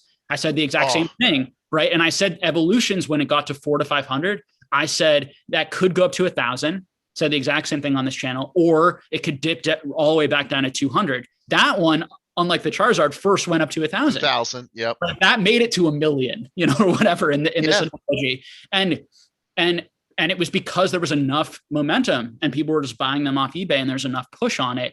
Now it's come back a little bit, but not that much. You're still up at that 400 price. When it got to 400, I would have definitely sold all my boxes at 400, 100%. Yeah. So, and I think the people who sold them at 400, I agree with, that's exactly what I would have done, but holding it a little bit longer was the better play, in terms of what they made. But for me, it's not, I don't think that type of thing is, if you had made both of those bets, on one, you would have gotten lucky, on one, you would have lost a fortune. And so I think what I'm trying to illustrate is, like, when you're dealing with that sort of market psychology, you're gambling. Yes. It's like how much higher is this going to ride before it comes back down? It's momentum hype investing, and it's you got to kind of get in and out. It's very volatile. And if you're going to do that type of investing, you got to get in on the way up, and you got to get out before it comes down, or you're going to get hit. Versus value investing, where I'm just looking for items that I think other people aren't appreciating and are undervalued currently. And I'm going to hold those until there's a catalyst and people realize they're valuable. And then I think they're going to go up a lot. And it's a very different style of investing. What does that say? The time in the market versus timing the market. Yeah. Although you have to have a good item. So that's being used, in my opinion, to push up really bad items. Oh, is it? Oh, that's stupid then. And to say if you just hold like a bad item, like from their perspective, they think it's a good item. But from my perspective, it's like if you just hold anything Pokemon, I don't know. But I don't know the answer to that. And all these modern sets that people are buying at retail and putting in their closets, they may all go up. Absolutely. So only time will tell. I have a feeling that they will all go up. The question is the percentage, and the percentage that they're not going to be first edition based. They're not even going to be any of the WotC boxes. They're just not. Could they double, triple? Sure. I mean, some of them already have. I mean, your XY sets are like 4,000 a box now. It's crazy. Some of them. And so could some of your Sword and Shield sets be 4,000 a box 10 years from now? Could be. Yeah. I mean, but yeah, it would scare the hell out of me to buy an X and Y box that has no cards that are valuable in it, or almost no cards, to know that if I opened that up, my expected value would be like $200 probably, or $100 from a box like that. And understanding that like there's nothing about that set that makes it historical or stand out. Like it's not the original Nintendo sets. It's not the original WotC sets. Yeah. It's not a first edition of anything. It's a mass produced, middle of the road random set from a generation that's random. And I don't mean to crap on X and Y. Like X and Y is fine. All these generations are fine, but it's not the first generation. It's not. And when you look at hobbies, like what gets all the value, like all the value, when you look at other hobbies, all the growth happens in 1% over time, like over 30, 40 years. Like look at comic books. All of the money is in 1%. Yeah. Is in that. And that went up exponentially, and the other stuff became worthless and actually went down. And will that happen? Now, the interesting thing in Pokemon is that you can open this product. So it provides an experience. And also it's a game. There's a game element to Pokemon too, whereas the other things are just collectibles. Sure. And these items, they get rare because the boxes can be opened. So unlike in comics, where you just have a comic. And yeah. So the number of comics that were printed, like if you had a million of a comic printed, like a million evolution booster boxes were printed, none of them are opened, right? They're played, they go down in condition, but they're not open. And so because they're opened, it creates this unique supply situation so that there are less and less of them over time, which helps price, which will. And it creates the situation where there's the experience of opening the product that's enjoyable. And not just for the person, there's a value assigned to opening the product from a business perspective of YouTube channels. Sure. There's money to be made inherently in opening the product for the viewership. That's what I'm looking at as far as sealed product. Like, okay, well, where's PokeRev going to get his boxes when he runs out? Yeah. So yeah, we'll have to see. Aiden M says, thoughts on the attention sealed video games are getting at the moment? I personally don't understand it. I'll be dead honest. I mean, I understand collecting video games for a nostalgic, I guess it's like any other investment collectible vehicle that has nostalgia behind it. What I don't personally get behind it is video games are meant to be played. So, and I don't really understand. I think this is my own ignorance and my own fault. I don't understand the grading process. How does a company ensure that the game in the box works? Because a lot of these games have memory that requires batteries. Like for instance, your old Game Boy games, they have batteries in them and you can't play them for no other reason than because of their age. The batteries just die. You have to actually crack them and put new batteries in some of these cartridges. So I'm not sure how, okay, I have a sealed copy of Red from 1998, but it gets a 10. But if I wanted to open that and play it, it wouldn't work. Like, why is that a 10? Like, I don't understand it enough to really like it. I don't know. Video games to me were always meant to be played. So I don't personally get it. I don't know. Yeah. I mean, I have the same experience, but from a demographics perspective, that market's excellent too. Because our generation and the younger generation is literally like spending all of their time gaming. So like they're gonna be items like take Fortnite. Like they're gonna be some Fortnite related items, like collectible items that are huge someday, whatever those are. Now those might be NFTs. Like that's true. It might turn into like digital collectibles. Like who knows? But like what kids are gonna want to collect. But that's the problem of predicting that sort of thing. Like, how do you like predict what kids are gonna like? You know, it's why a lot of people are just like, I'm gonna get one of everything, and hopefully some of them will be hit, some of them will be missing. But Now, I will say that if you want, this does make sense to me. If you study video game history, the manufacturing of video games, there are certain video games out there that, just like Pokemon, are underproduced and mm, are scarce and rare to begin with. Certain collectors versions. That makes sense to me because I have a bunch of friends that even before grading video games was a thing, they collected video games and they had chase items like they wanted to own in their own collection because they're just rare. They're the trophy versions of video games. So that makes sense to me. If there's that version of a certain game out there, then that you can chase down, that makes complete sense to me. yeah, I think that's right. There are always going to be items that make more sense and make less sense and that have more connection. Just it basically I would apply if you're going to get into that game, you just want to apply all the stuff we talk about here, all the stuff that Echo talks about in his channel. Just the supply and demand fundamentals. Yep. And you can certainly be successful in that market. I think if you have a passion for that, you should go there Yeah. instead of Pokemon. I mean, I think it's a great market, and there's in some ways it's less established in Pokemon, and there's probably more money to be made if you really know what you're doing right now. Yep.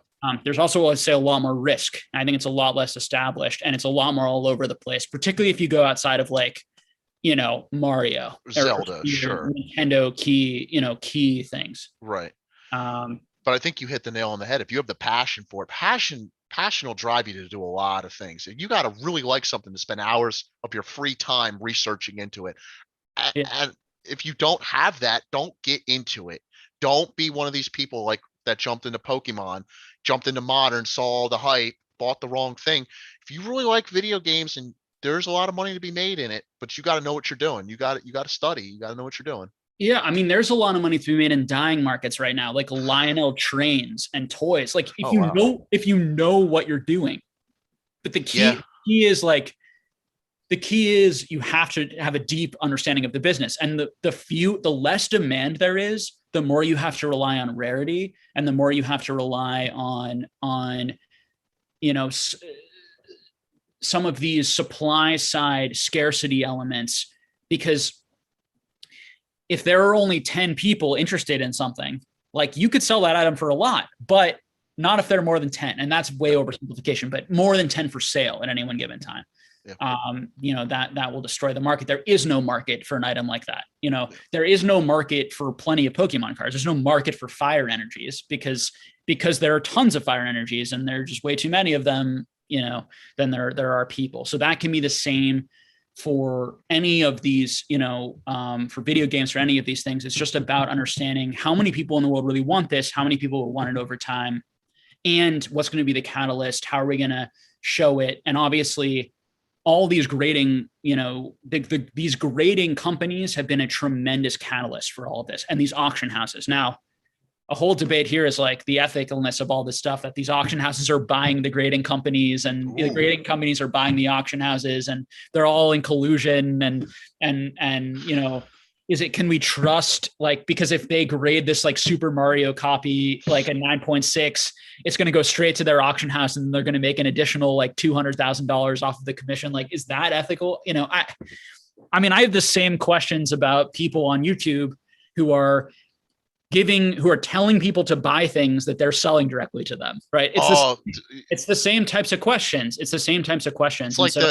It's like the drug companies that sell you both the cure and the disease itself. Yeah. I don't think it's necessarily unethical, but I think it's super gray and it's very easily becomes unethical. Like, you have to really trust the person that it's a win-win, because I do think you can make it a win-win, but it has to work mathematically for both people, in order for you to, and you have to be honest. You have to be like, well, I'm selling you this. It's good for you because of this, and this reason. And it's good for me because of this, and this reason. And it's mutually beneficial. Sure. Like a disclaimer. But in a lot of cases it's not. Yeah. And they're never going to do that because yeah. Nope. I agree. I watched your video, the last live you did last Sunday where the guy, and I could feel you getting, I was sitting there listening to it and I was feeling the same thing because I was understanding what you were saying 100%. And I agree with it. I find the same thing. I don't like it when people hype up that they're selling you the product and the cure at the same time. And that it doesn't have to be against the law to be unethical. It's just, or Yeah. immoral. It doesn't like, Yeah. Or pretending that like you're someone's friend and you're oh like yeah, you're helping them by having them support like now it can be mutually beneficial, like for example, like I'm charging for Patreon right now, sure. to be honest with you, I'd sign up for my own Patreon Yeah. because I like talking about this stuff and nerding about this stuff with people who are as passionate as me. And here's a space for $10. I spend tens of thousands of dollars on this stuff all the time.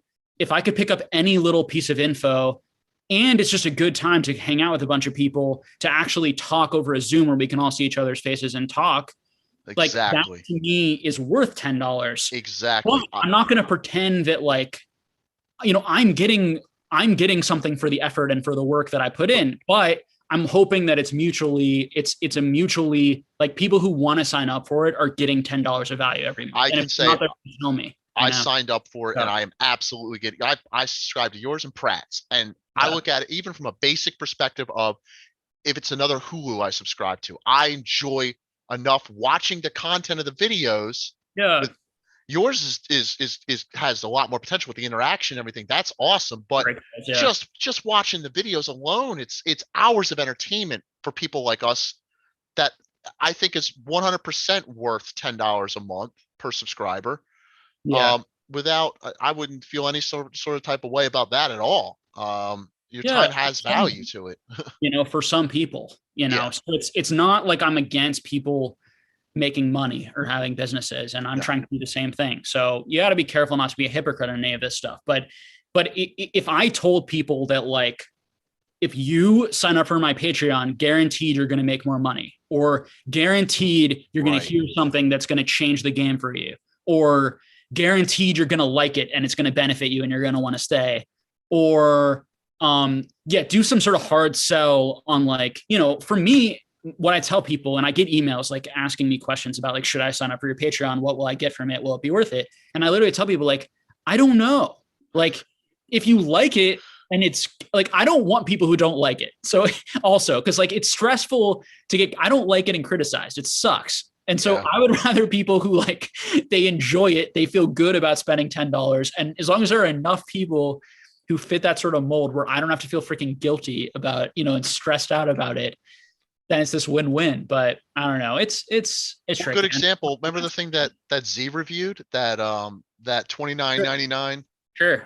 program that's supposed to make you a Pokemon millionaire. Like, and that was the problem. Like, and I agreed with Rusty's take on it. If you saw his video on it, no. To be honest with you, and I think Rusty got a little bit of a bad rap on that video he made. I think that program could be worth $30 to some people. Oh, for sure. If it's the problem was the way he sold it. Oh yeah, absolutely. It was like it's BS. Like you're, yeah. What was the one line he used? It was like, it was such a used car salesman line that he used to try. I can't remember what it was. He said like he's like, we have like a family secret that we've passed down. What are you talking about? That was hilarious. Yeah. No, I got to go watch Rusty's now. I think he said would guarantee a couple of times. And I think he said something like, this is for anybody, Yeah. Yeah. That's the experience and you'll make money or something. Like knowledge. The one that he said that got me was, he's like, I've made enough money on this where I don't need to make any more money. So I'm going to sell this to you. Yeah. So you can make the money. Well, it's like, okay, well, nobody does that. It's like you're making the money by selling the thing. Like, yeah. I mean, the truth about my Patreon is I think, and we'll see over time, I think probably the people who are engaged in this type of content in here and in other places, like I believe in value investing. And so I think that if you absorb the type of stuff that we're talking about over your lifetime, you'll probably make a lot of money through investing in like whatever you decide to do if you understand these types of principles.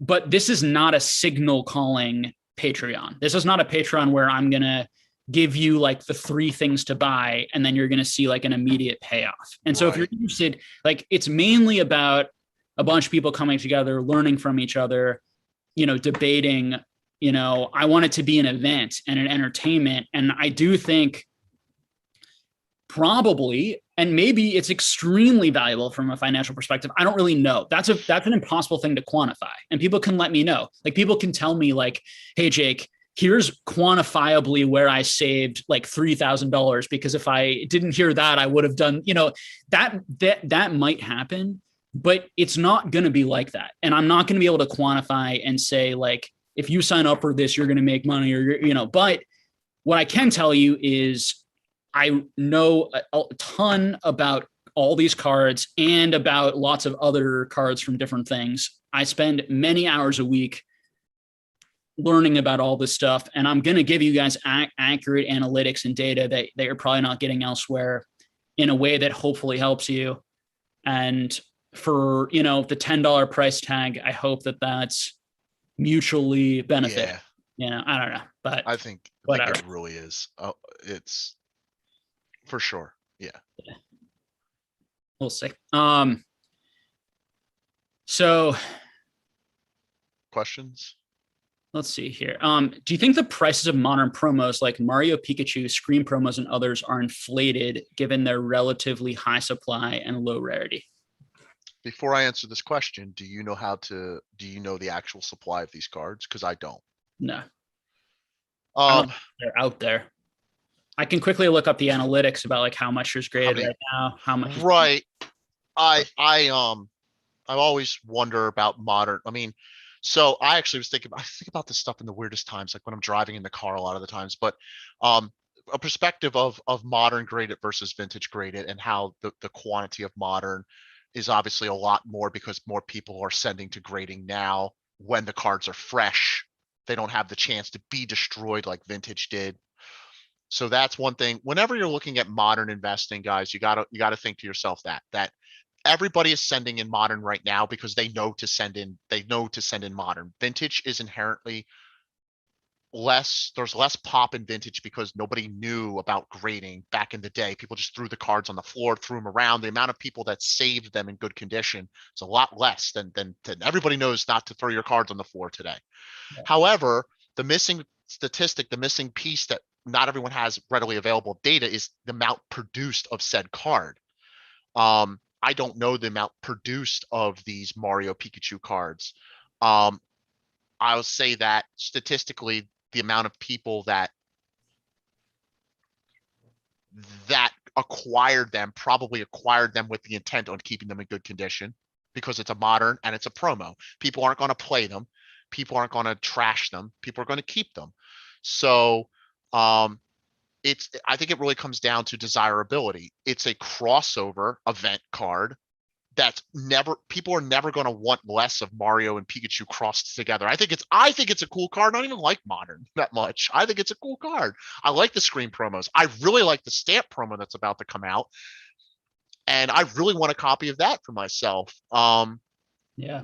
So you got to look at that too, guys. Like these cards hit with, like, you have people, they appeal to everyone. They appeal to vintage collectors. They appeal to modern collectors. They appeal to Mario collectors. They appeal to a lot of people. So although you may have a higher quantity, I don't personally think the price on these is going to dip much more. I mean, than what, 20 or 30%. You might have a floor to them, but the floor is going to be a high floor, I think, on these type of cards. I don't think that they're going to ever crash. So I think that they're pretty safe. That'd be my educated assumption.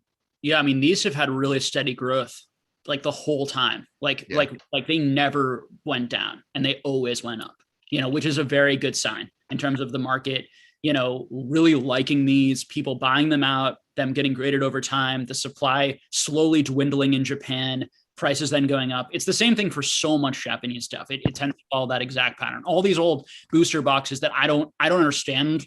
I don't see the value. It doesn't matter that I don't see the value. Like the market clearly sees the value, at least for now, in something like CP6 and something like, a lot of these like Pokekayun and all these boxes. And I think of them as somewhat similar to these types of products, probably in a lot of ways. So those like specialty Japanese boxes. Yeah. That's now, you definitely named the best one. I mean, though, like the Mario Pikachu, the screen promos. I'm gonna throw the Team Rocket case That's a cool case. promos, and I'm gonna throw the full art Poncho Pikachu. Oh yeah. Maybe as the fourth, the worst of maybe those, but still really up there. Maybe those in the streams slightly under the others. Those are probably the four, best modern promos. They're the most. Now everyone knows about them now. They're highly known. They're highly optimized. They're very expensive. I think if you really like them and you really want them, you should buy them and you should get them for that price. And if you look at those things and you're like, I get why they're so valuable because they're like the coolest cards in the whole hobby. They're the cards I want the most.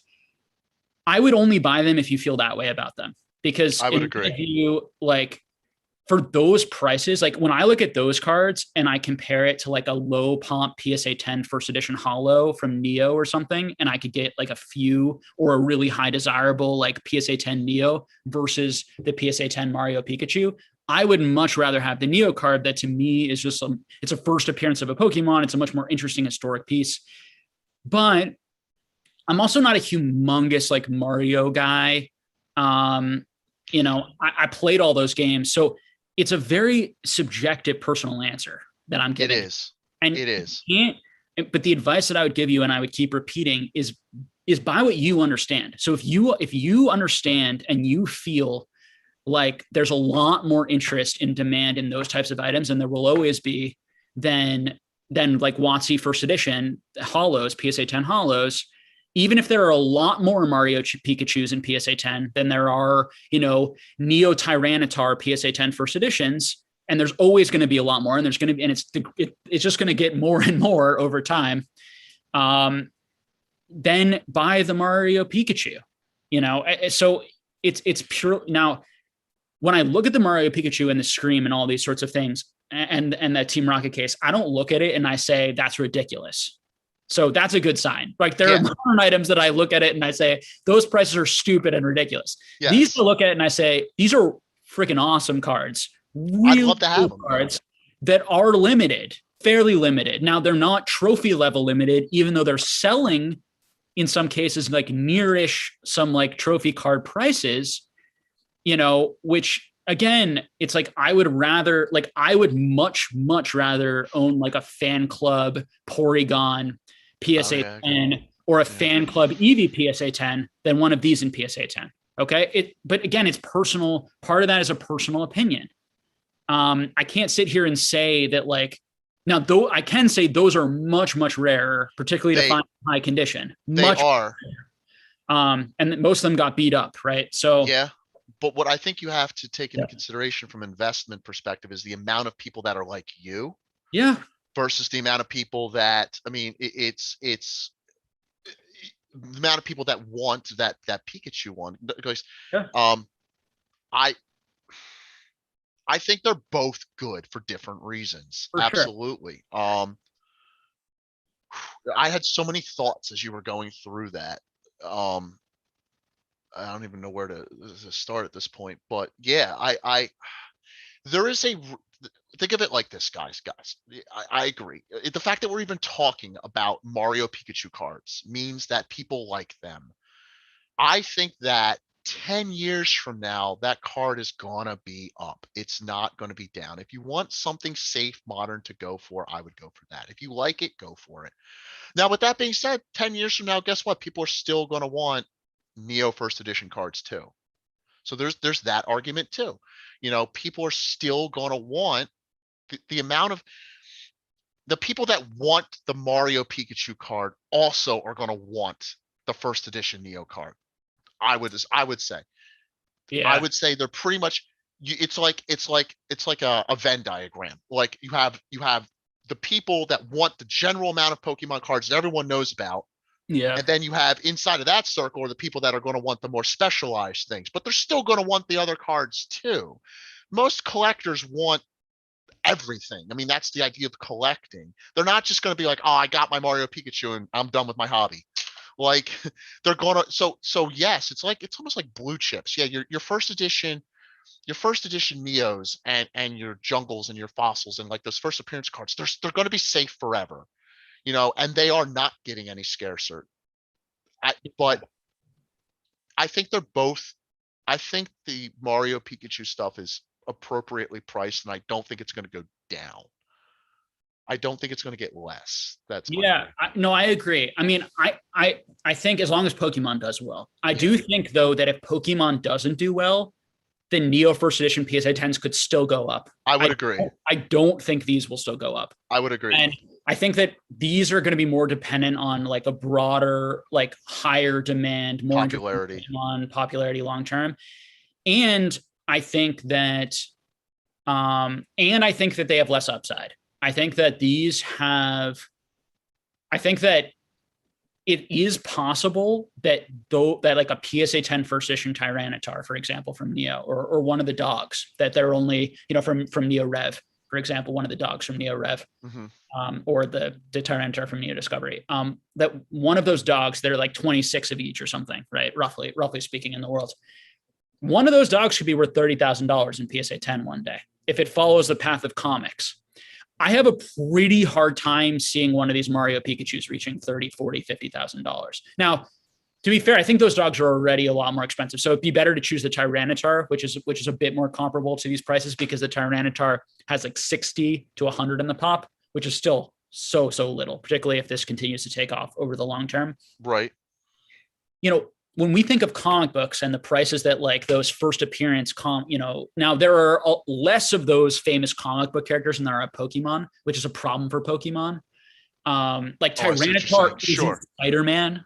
Right, exactly. Like, but Tyranitar's still, a top. Tyranitar's cool. Yeah. Right. Top 50 Pokemon probably of all the Pokemon. Yeah. And to have a first appearance of that, at $10,000, if there are only 100 in the world someday, seems reasonable potentially to me, as a goal, $10,000 to $20,000 as the height of what a card like that could go, maybe. I would Whereas agree. If I look at this, now this could do that if Pokemon, like, if you have a lot of people who are not interested in those first appearance types of things, and you have more people who are interested in like there's a long line of like Pikachu promos and like full art Pikachu promos that started with some of those. And it becomes like a thing that's like most collected thing in the hobby. Like there are scenarios where I could see that.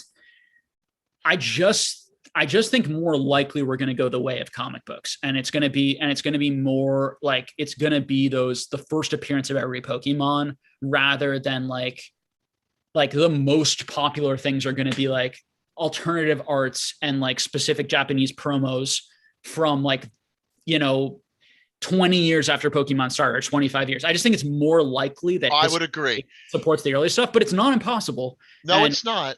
I think time has to tell on that one, because if 5 years and 10 years from now, people are still wanting those Mario, so people might just want those because they're available now, and it's what they. But absolutely agree is that, I mean, if you look at, okay, how many years? 25 years now, and people still want vintage. The Mario Pikachu cards did just come out. People might gravitate towards away from those when something shinier comes out. Yeah. There's a lot to be said for that too. I do think that, for the reasons we've already stated, though, that they are some of the safer modern things. I mean, the price points on them have just been so solid. Like they've just been going up like pretty. And maybe they've corrected a little, some of them here, but before this big correction, they weren't cards that just like, it wasn't like Twice Big Jake made a video on them and then all of a sudden they went to the moon. Now, certainly TBJ and Pat Flynn saying they were his favorite cards, and that definitely helped those cards and got a lot of notoriety, and those are big channels and a lot of people, so but it wasn't like those cards weren't extremely popular as soon as they came out. Like the Scream, I was buying as many Scream promos as I possibly could as soon as they came out. Like we all loved them like immediately. And there's something to be said about that. that they're very unique. They're very cool. And yeah. Yeah.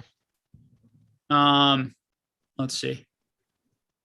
Jump to some questions, maybe more towards the bottom here. I know we're like talking a lot. Yeah. Manny says, do you consistently buy multiples of cards you like and think are undervalued, or do you like to buy other cards you think are valuable and then circle back to buying multiples? Real quick, do you moderate? Do you have any moderators in your chat or anything? Is someone being rude? Yes. Lord is King at the bottom is being quite rude. Oh my God. That's why what caught me is somebody said, can you get banned from YouTube? And I've scrolled up. He's gone. I'm sorry, guys. That's disgusting. Oh yeah. my God. Yeah, usually we have some moderators here. I guess they're not here today.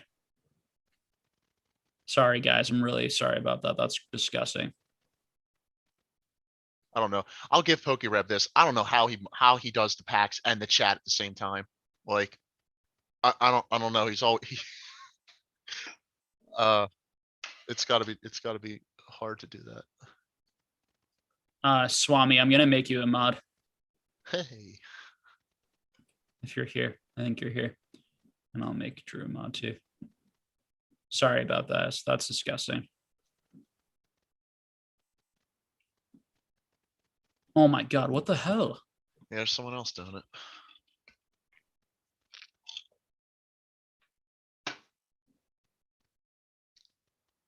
Jesus. All right. I got him, guys, I think.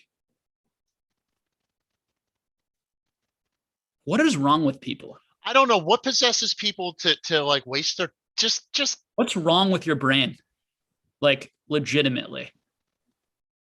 I almost feel bad for people like that, to be quite honest. I mean, if you think I mean, you're into psychology. If you think about this person it's Sunday.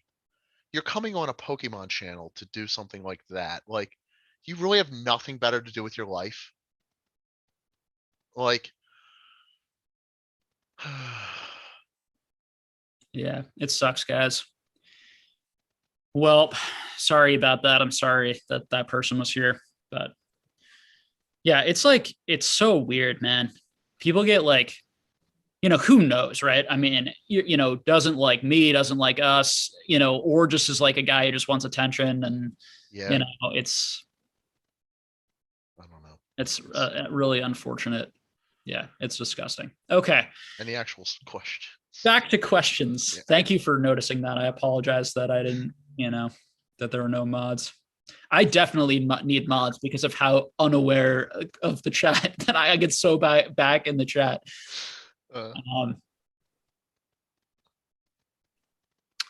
Let's see. And if you see any questions you want to answer, feel free to grab them. We got a bunch here. Oh yeah, Manny said, which is a really good question that I was asking before. Do you constantly buy multiples of cards you like and think are undervalued, or do you like to buy other cards you think are valuable and then circle back to buying multiples? It depends on the deal that's available in front of me at the time. Yeah.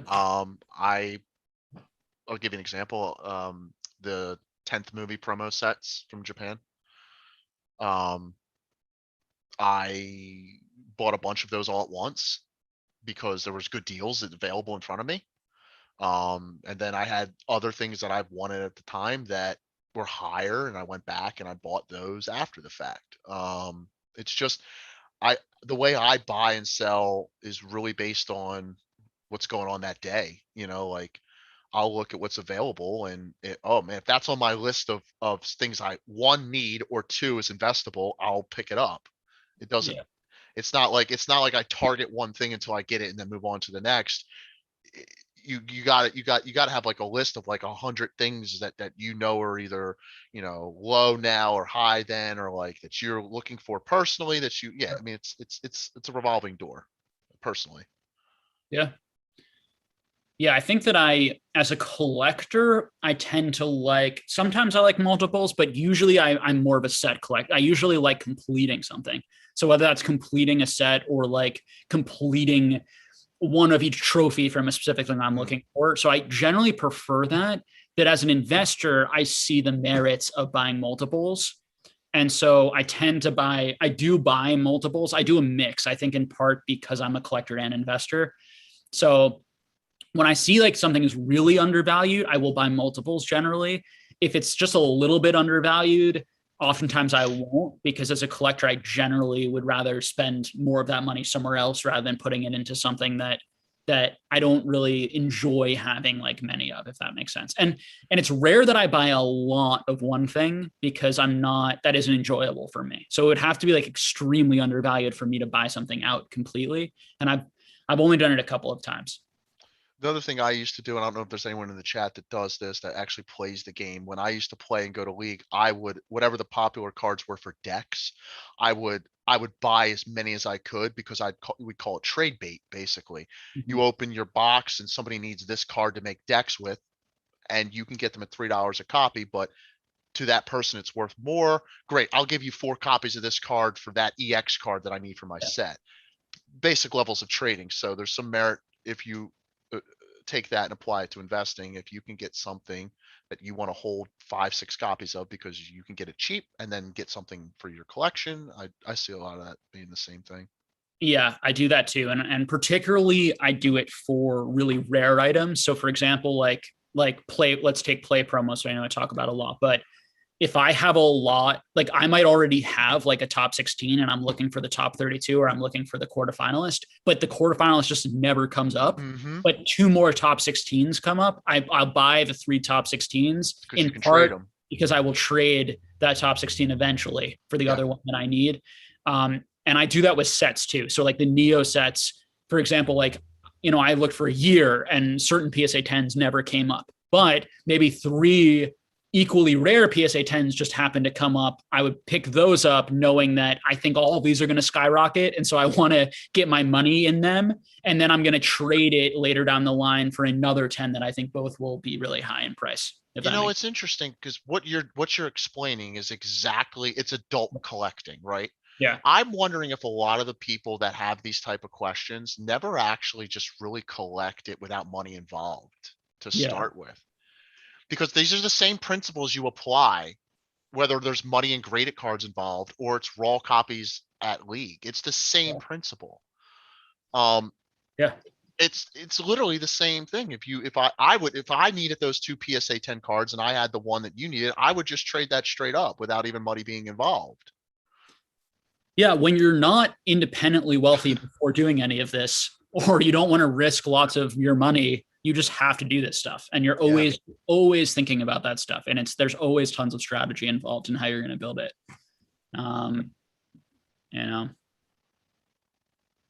But yeah, it's a great question. And it's stuff that I get torn about. Like when I'm going into a new thing, and to add a layer to it, it's going to depend how confident I am, because I always doubt myself with everything.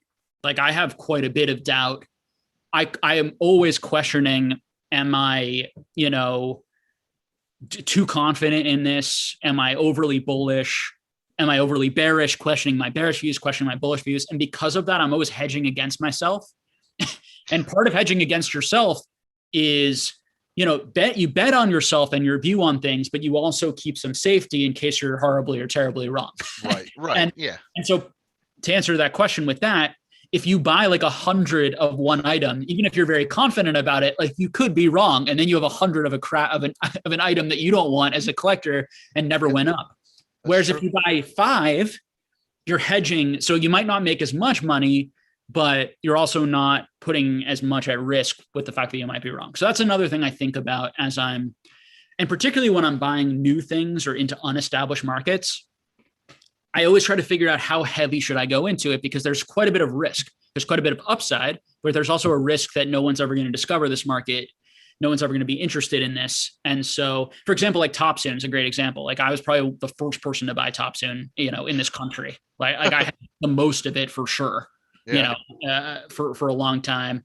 The card the 1997 cards, like I had, tons, like many 10s, right? And I was like, I just kept buying it because it was so cheap. But I was thinking to myself, like, what if I'm wrong about this? Like, I feel very strong about this and that these things are very undervalued, but I also could be wrong. And I'm taking a really big gamble. It ended up being really, right and successful, and those ended up doing better than English set cards, for example, that I could have been buying in terms of the percentage gain. But it also could have gone really wrong. And if I had put $20,000 to $30,000, for example, which I did in those, if I had put all that money in those and then those hadn't gone up at all during this period, right, I would have screwed myself out of $300,000 of gain that I could have made if I put that money in English set cards, because a lot of those set cards went up 10 times in this amount of time.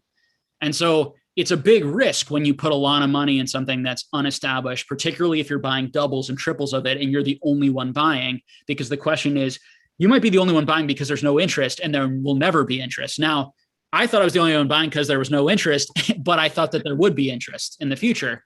But these are the gambles, investing is they're educated gambles and involved in these sorts of things. So you kind of just have to trust your gut and, but also have contingency plans and backup plans. And, and I could have put just 150,000 into that, but instead I put a lot of that, I put maybe a fourth into that. I put a fourth into trophies. I put, most of, a fourth into vintage, and then a fourth into like level X's, middle kind of modern, middle road, right. and,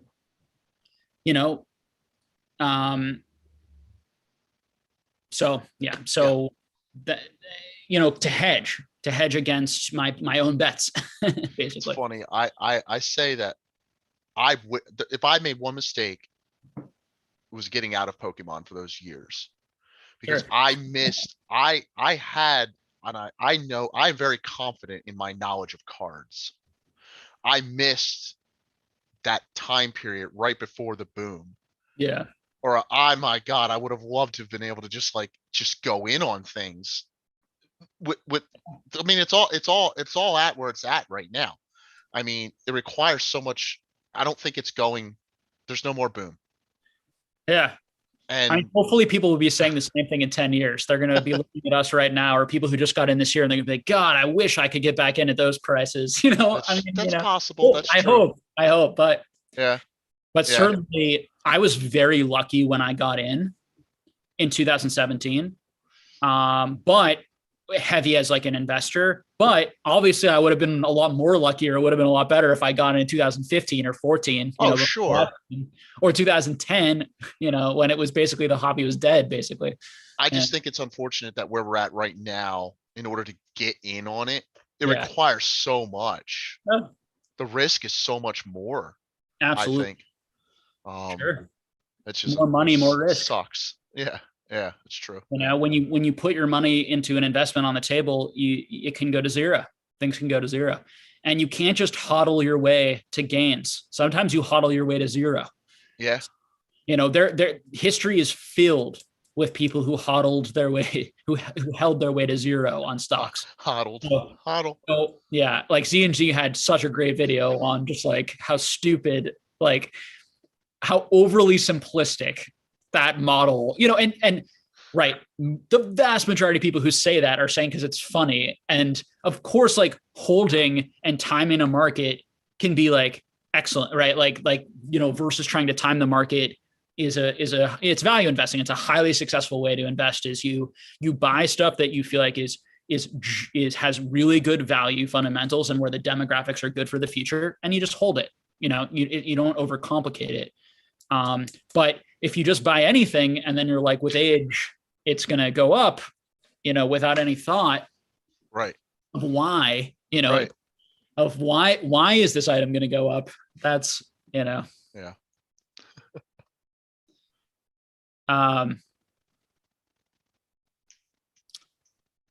Manny asks, what are some things you've learned so far into your foray into Yu-Gi-Oh? This might be a question for me. Do you do Yu-Gi-Oh at all? I do not do Yu-Gi-Oh. I think we're going to skip that. I think we're going to focus just on questions. I apologize. So we can talk more about Yu-Gi-Oh a different time. Zakiel knows a lot more about Yu-Gi-Oh. Do you know Zakiel from the Collect and Spec podcast? Yeah. Yep. He knows a lot more about that. We've been starting to talk a little bit more. I find Yu-Gi-Oh interesting. It's just my knowledge barrier is huge. It's like anything else. If I had to pick something else to get into, it would be Yu-Gi-Oh. I do like it. I just just missed the train.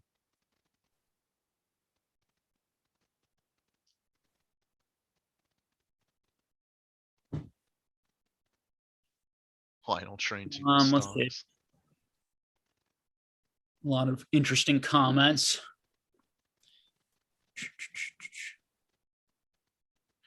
Looking to purchase some trainer A and B cards. Super cool story. Pop report seems low. Hard to tell what's actually out there. Thoughts and evaluating. So thoughts on what's out there. They're very, very rare. I have 2 of each sealed still. Don't ask me why I never opened them, because my curiosity I always wanted to actually open them, but I managed not to. Nice. I think that's a product that will always be more valuable sealed than open. Yeah. Because once you open it, it's a set. It's meant to be sealed. With the exception of maybe the Blastoise. Because the Blastoise does look pretty damn cool in a case, graded up and everything. I would actually like to have a Blastoise to go next, and even the Machamp to go next to those two. Yeah. Cool. They're cool. They are cool. They are. Yeah. Yeah. Part of history, part of Pokemon history. Yep. Oh, I guess this time I could. So I said I had one thing I wanted to show you that I've never seen before. I've never had anyone see this before. So let's see some rare stuff. Okay. This is a craft promotional sealed from Team Rocket. It's for Yeah. I've never God, I don't even remember where I got this from. We But got the guys from E4. yeah. Tell us what that is, maybe. That's what Swami told me to do. I haven't done it yet, but yeah. Yo, post a picture of that. You'll probably get 3 people on E4 who can tell you exactly what it is. Oh yeah. Those guys have been around. No one's ever been able to tell me what that stupid thing is. Yeah. Anyway. No, unfortunately, I do not know. Yeah, I don't know. I'd really like to get a copy of the that staff promo from Chilling Reigns that got leaked. I'd really want one of those. Yeah. Yeah. Cool card.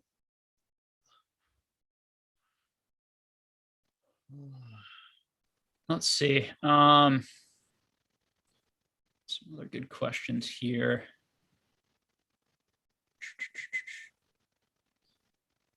People's making some great points, some great arguments, pro modern arguments, anti-modern arguments. Yeah.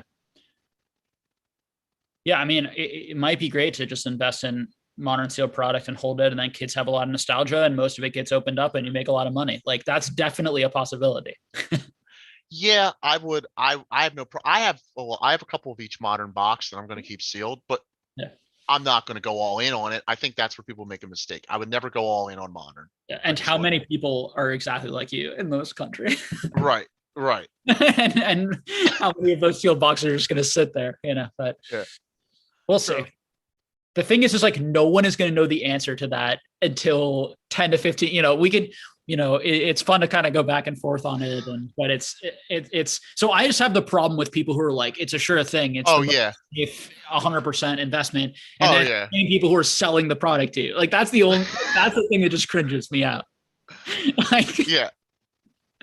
They don't even tell you the risks. Like you're buying a bunch of cardboard, like that no one could value these things at all. Like, who was it? Somebody on Instagram I saw, it said 1 ounce of platinum and gold right now. The value of 1 ounce of platinum and gold versus the value of a PSA 10 something or other. It's more for the weight of the PSA 10 card than platinum is. It's like that's ridiculous. Yeah. Adam Sisto says, maybe you answered this already last week on your live, and when you were talking about manipulating evolutions. But on that note, do you see people who say buy the dip in the market as trying to manipulate? The people who are saying buy the dip? No. I mean, it just depends on the person for me. I would absolutely agree. I think it's wise advice from the right person. Yeah. Which dip? Which card? I don't know. Which card exactly? Now, if the person has So if the only way that would be manipulatable is if the person saying it held a position in it. Yeah. And if they're smart, they wouldn't be selling it in the dip anyway. Why would you, if I have 1,000 boxes of evolution, why would I sell it in the dip? The dip's gonna end. It's gonna go the other way. Then you should say, buy it now when it's on the way up. That's how, I mean. Yeah. I think manipulation too is like a pretty, like, it's a pretty broad term. It depends what we really mean by manipulation. Like for me, like me having a channel and talking about Pokemon in some attempt is trying to keep is I want people to be interested and enjoy this stuff because I want to have fun with other people to talk about it. And I want these things to be valuable because I have a lot of it. So it's like in that sense, but when you get into like, is that manipulative? Then you're sort of like getting into cuckoo land, in my opinion. I agree. Like, it's not helpful. Like we all are trying to create and do what we want. We want the world to be the way we want it. And so we're all trying to manipulate the world to be a certain way. So that type of definition of manipulation, I just think is useless and silly. And it's not negative. Manipulation has a negative connotation. I don't think that type of manipulation or that type of trying to manifest something into the world that you like or value as manipulation. Everyone manipulates the environmental variables around them to their advantage. Whether it's relationships, whatever it is, anything. To some degree. Now, The question is now there are people who are like really narcissistic in that sense. And rather than being aware of like the well-being of others, they're constantly doing that just for their own gain and for themselves. Right. And that's where you get into people who are just more, dangerous or more selfish or whatever. In the Pokemon market, where I see buy the dip be a problem is if you're saying buy the dip on something and that day you are selling that item. So you're telling your audience, buy the dip of this card. And literally, if we go on your eBay page, you are selling that card at that price. Like to me, like, and some people might just be like, well, it's all free game and it's on, people are stupid. And however you can get one over on someone, like there are plenty of people who live that way, not me. So for me, that type of stuff sucks. And it's not good for the hobby. It's not good for the hobby. We need to have people who we trust, in the spotlight, so to say, Yeah. So. It's just funny. Going back to a selfish perspective, if I held a position in a card and it's dipped, I would not encourage people to go buy it. Even if I had it, I wouldn't put it up. I'd wait. I'd hold it. It's for certain cards. I'll give you a prime example. National Championships Charizard. Yeah. I have 10 of them. Yeah. And I have 5 9s and 5 10s. Why do I have 5? I went there. I judged. I got cards for my hard work of doing that. Buy the dip on that card. I'm not putting them up anymore. So I had one of those up for 3 months in a row and it just kept going down, down, down. So I said, screw it. And I pulled them all.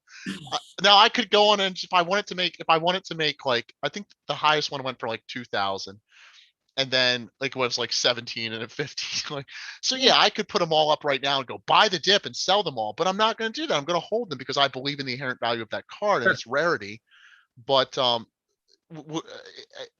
so certain cards, like people are saying buy the dip on modern evolutions Charizard because they're probably holding 100 graded evolutions Charizards and they're worried that it's just going to keep going down and down and down. So be aware of the card too that's dipping, not just the person, but the card, I'd say too. Yeah. I also think that on the other side of it, there is a entitlement that some people seem to have that like, not only are they entitled to like all of my knowledge and information for free, but they're entitled to they're entitled for me to like sell things to them that I think are going to go up. Like there's this weird sort of entitlement of like that I get in conversations with people and I feel from the definite minority, right? Just like a loud vocal minority who don't understand that we're also like competing everyone. And that's part of the fun. That's why we like this is we're all trying to figure out what's next and we're all talking to each other and we're all trying to make plays at once.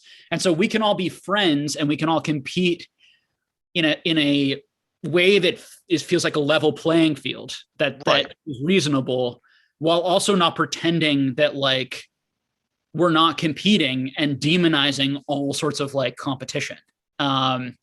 And I think that element has been in Pokemon this year of like anyone trying to make money, anyone trying to build a business, anyone trying, is bad, right? These Right. people are bad people, they're evil people. Um, and I think yeah, I think that's where it go, finding that middle ground, where, yeah, that Yeah. ethical middle ground is where it's at. But Like I don't know if I did it on the live because it's been a while now, or if I did when we were on before, but the play promos I missed out on, right? yeah, So a good example is telling people, hey, if you can get Umbreon and Espeon play promos on the cheap, that's a good investment. There's a big difference between that and then going on my YouTube channel and saying, hey guys, here's the web link to the auction I'm bidding on that I might get these two cards.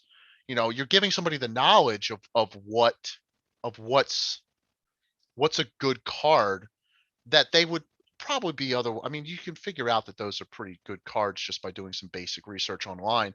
But then you get these people that expect you to hand feed them auctions. Like, well, no, literally go buy this right now. And I'm like, yeah, well, no, like you gotta figure that out. You gotta go find your auctions. You gotta find that yep. stuff on your own, man. Yeah, it's and it can go overboard the other way too, right? Like on E4, I'll see people come in and say like, what should I buy? Or like, can you guys give me some help? And then people just like scream at them and Oh, call, like, and it's like, you don't need to do that either. yeah, that's Like rude. you can also be like kind and be like, either say nothing, which is totally fine, or say like, hey, there's a tons of guides here. Like maybe a good place to start would be in like this guide thread, Yeah, to start reading. It's not really about like buying like the three best items here. It's about kind of like learning and figuring out like what you really enjoy and what's really great. And like that's the place to start. Now it takes energy for people to do that for people. But like, when did we become like a gatekeeping hobby that like is like, because you don't know anything yet, you're an idiot, and like you're not a true collector because you don't know anything yet. It's like this could be yeah, a person who's exactly like you in 3 years from now, they may know more than you about all yeah, this stuff if they just have a little bit of like encouragement and guy like there'll be people in 3-4 years from now who like watch this channel who know more than me about all these types of things and know more than a lot of people about all these things. So it's just a weird mindset. It's a weird mindset, that some people have, and that they're entitled because they were here first or something. They're entitled to the hobby more than like new people are entitled to the hobby. yeah. I don't. I So, hate that. I so hate there's a that. lot of stuff on both sides that's kind of unreasonable. The entitlement of like, you should just give me all of your knowledge for free, and then the you're not a true collector if you don't have the knowledge yet, or if you're asking like simple questions. On both Yeah. sides that I hear. So, but we'll work it out over time. Now, I would say 90% of the hobby, at least, is behaving like really well within all of that. You know what I mean? It's like 5% yelling at 5%, while the rest of us are kind of like, what's going on? Like, Yeah, that's. I would agree. Yeah. um,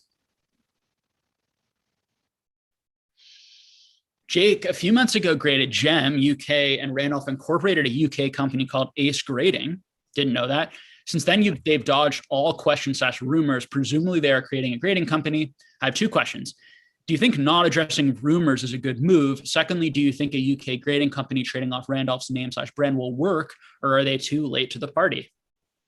Do you have any thoughts on that? This is interesting because I do watch Randolph's channel, and I remember he Yeah. did mention something that a big change he was having was coming. I'm Oh, assuming this is what he was talking about, and he has been posting a lot less recently. So I didn't know that this was it, but that makes sense. So, um, trading off his brand name. This is a very interesting question because you have the aspect where yes, he could push the brand. He has a platform to push the brand. No other grading company has a social media presence to push the brand. Besides maybe like CGC um on what's his name's channel, Squeak's channel. Squeaks pushes CGC, but um do I think it's too late to the party? I have frustrations with all major grading companies. yeah. However, I've turned and graded about 1,000 cards between PSA and CGC through PWCC over the last since December. And like it or hate it, guys, PSA is king.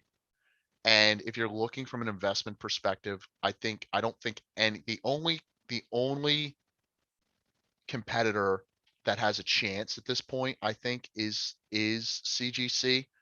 Um, However, I don't think that they're ever going to break into that PSA territory. I just don't. And I personally think that anyone telling you otherwise is doing it for their own reasons. CGC wants CGC to be the best. Randolph's going to want Randolph's grading company to be the best. So he's going to tell you it's the best. It's his own self-interest. There are people in our hobby. I mean, we're all a bunch of really OCD nerds. You have a lot of people that started their collection with PSA that are not switching from PSA because they want it all to be PSA for no other reason than it all to look the same. I don't think that I don't think that an equivalent card in PSA and CGC that any other grading company will ever command a price above a PSA card personally. So if you're looking for value for your money, you're probably better off sticking with PSA.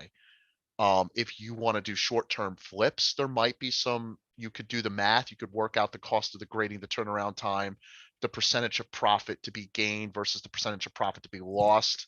You could do that math and work it out, and it might be beneficial for you if you wanted to make a less margin on a card. But I made a mistake. I made a huge financial mistake when I graded my first round of cards with CGC, and I was I had like a gold star Charizard, a lot of gold star cards that came back in CGC 9.5s. And I was just like, ooh, and I sold them instead of regrading them with PSA. And I took like $5,000-$10,000 hits per card on some of those cards. And that was my own ignorance. I went with the fast turnaround time, and I regret that. Yeah. And I will advise people not to use anything but PSA through my own mistakes. Yeah, I mean, that's still where I'm at right now myself, with things. I think unless you're trying to fire sell or get rid of stuff quickly for some reason, because you want the money back to put into something else immediately, and or because you think that certain items may not hold, or you're trying to race out, like it's a new product and you want to be sort of first to market through CGC, like Sure. all of that stuff's super reasonable. But I think more for your long-term investor collector, these other grading companies just aren't proven. And also the 9.5s just kill you. They just kill you. And I'm not sure that's ever not going to be the case. So, and it's just so hard to get 10s with CGC that it's just not a good move. It's just not a good move for most things. It might do well in the UK. Yeah. Again, we don't know what they're grading. If they might do 10s and not have the 9.5s, which really kill you. Yeah. In terms of like him not talking about it, that's his prerogative. I don't think he owes anyone to talk about his like business plans. And if he shares, that's up to him. I like Randolph. I think he's a good guy. I think he cares about the community. I also think he's a businessman who wants to make a lot of money and grow a big brand. And I think that he's trying to do both of those things at the same time, which I think is admirable, to try and balance them. So that's my sense. I know him a little bit. We've talked. I probably had 3 hours maybe of conversation with him, 4 hours of conversation with him total. So he's not someone I know like deeply in depth, but I like him in our interactions. I trust him to a certain extent just off those interactions type of thing. So I would definitely give like Randolph the benefit of like many benefits of the doubt until it's something like egregious. Like he's the type of guy that I would give like a lot of benefits of the doubt. If you have any doubt on like that now, if he came out and he was like, my grading company is better than PSA and you should grade with me because you'll make more money off of it, which he would never do. He would never do that. I would be the first person probably out here saying like, oof, not a good look, man. But I would still say we still love you. And like, I would still want to, we should still, I'd just be like, maybe not sell your company that way. Cause it's Don't make false what are you basing promises. that off of? Right. So Now, if he wanted to come out and explain the benefits of his company, like, hey, you we're should, offering this, this, and this, and no yeah, one else is doing that. Fantastic. yeah. Hell, I might even, And this is why it might do better than PSA sometime in the future, maybe. maybe. This is why you should try. That's marketing. That to me is fair to try to sell yourself, but you have to give the positives and the negatives, and you have to do it in a way that doesn't mislead people. And that's a hard line. It's a hard line to walk. We're all trying to walk that in this unregulated space. Anyone who's starting a business. Yeah. Agree. So I need to wrap up at 6. Okay. About 13 more minutes. So if we want to just take a couple more questions, but hopefully we'll do this again at some point. And yeah, I had a lot of fun, ton of fun. I love this. I love just talking about this stuff. So much fun. It flies by, right? I didn't even so flies by. Like, yeah. I had no idea. We've been talking this long. It flies right by. It's amazing. I think me and Swami talked for 4 hours, and it was like midnight or something, and we're like, oh my God, I forgot to feed my cat. So I was like, oh my God, like just flies. Nathan and I had a 5-hour conversation last night randomly, and like we both just happens sometimes. That's funny. Because we're just like obsessed with this stuff. We can just talk endlessly about it. It's not like you get to do it every day in your daily life either. Like, I had to take my girlfriend out to dinner tonight, and like I told her, I was like, hey, I could do this Pokemon live podcast. She has no idea what I'm really talking about, but I was super excited to do it. And I'll let you know when we're done. Yeah. Let's see if there's like 1 or 2 more questions we could take. Do you think that a lot of WotC non-holo art is underappreciated? I think there's something to them versus modern with all the gold/full art shiny rainbow stuff. So what's the question? Which art? WotC non-holo art. Any sort of is WotC non-holo art underappreciated? Are there arts that are underappreciated? But why do you say rainbows and full arts? Those aren't. And then he's saying, I think there's something to them versus the modern stuff, like the full arts, the shinies. So I follow, there's a lot of pages I follow on Instagram just for the art. Like there's a hashtag I like that's called common art appreciation. Yeah. And I'll be honest, some of my favorite art is not on the secret rares. A lot of the most valuable cards honestly have poop art. Like they just do. There's a lot that goes into a valuable card other than just the art. If you want it, art is so subjective, guys. It's so subjective. I personally love Heart Gold Soul Silver art.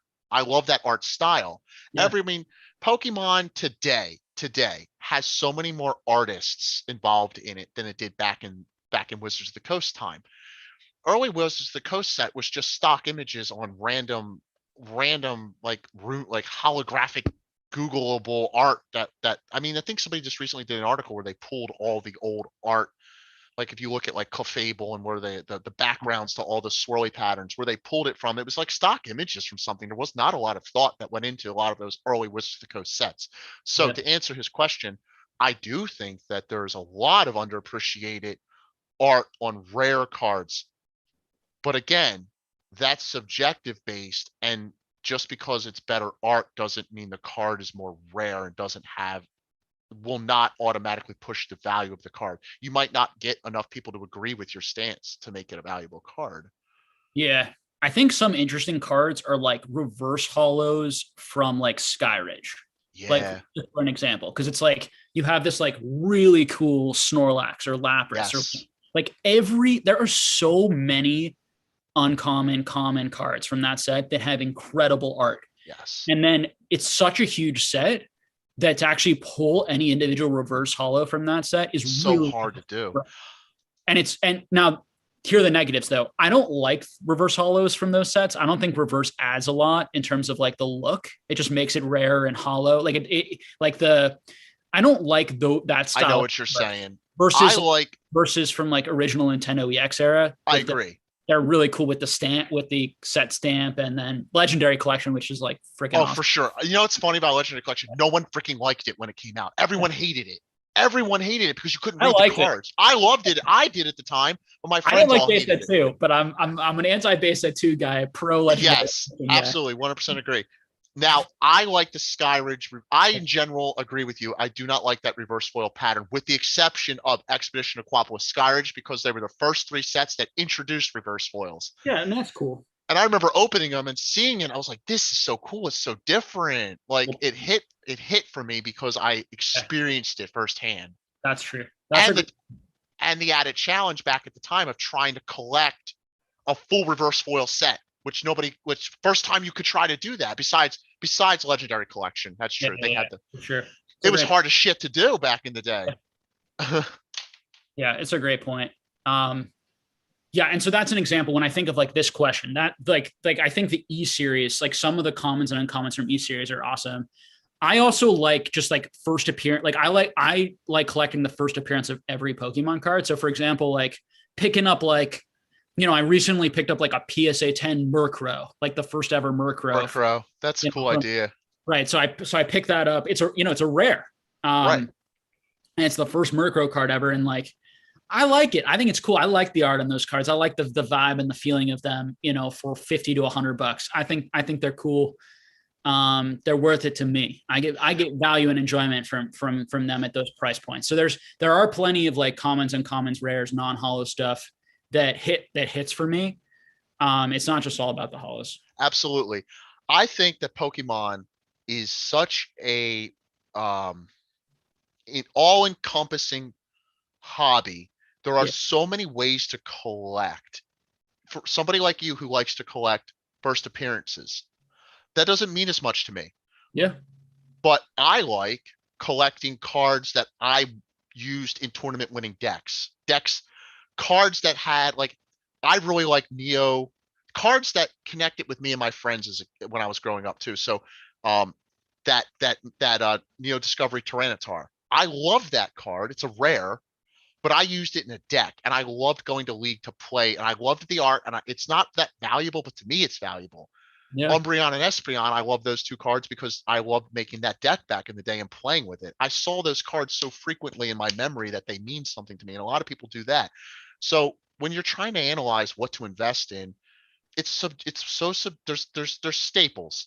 There's staples that'll transcend, but then there's lots of other ways to collect. I think people need to, if you're investing with the opportunity of making money off these cards, try and expose yourself to the different ways people collect. I had never heard of anyone doing first appearances until I started watching like your channel. And now I pay attention to it. I might not like it, but again, that's a first appearance PSA 10 Murkrow, and there might be 100 more people like you who want that card down the road. So I'll pick one up, because I could trade it for something I like. Yeah. Yeah. It's interesting. Yeah. Yeah. It's all about what's going to make something stand out over time.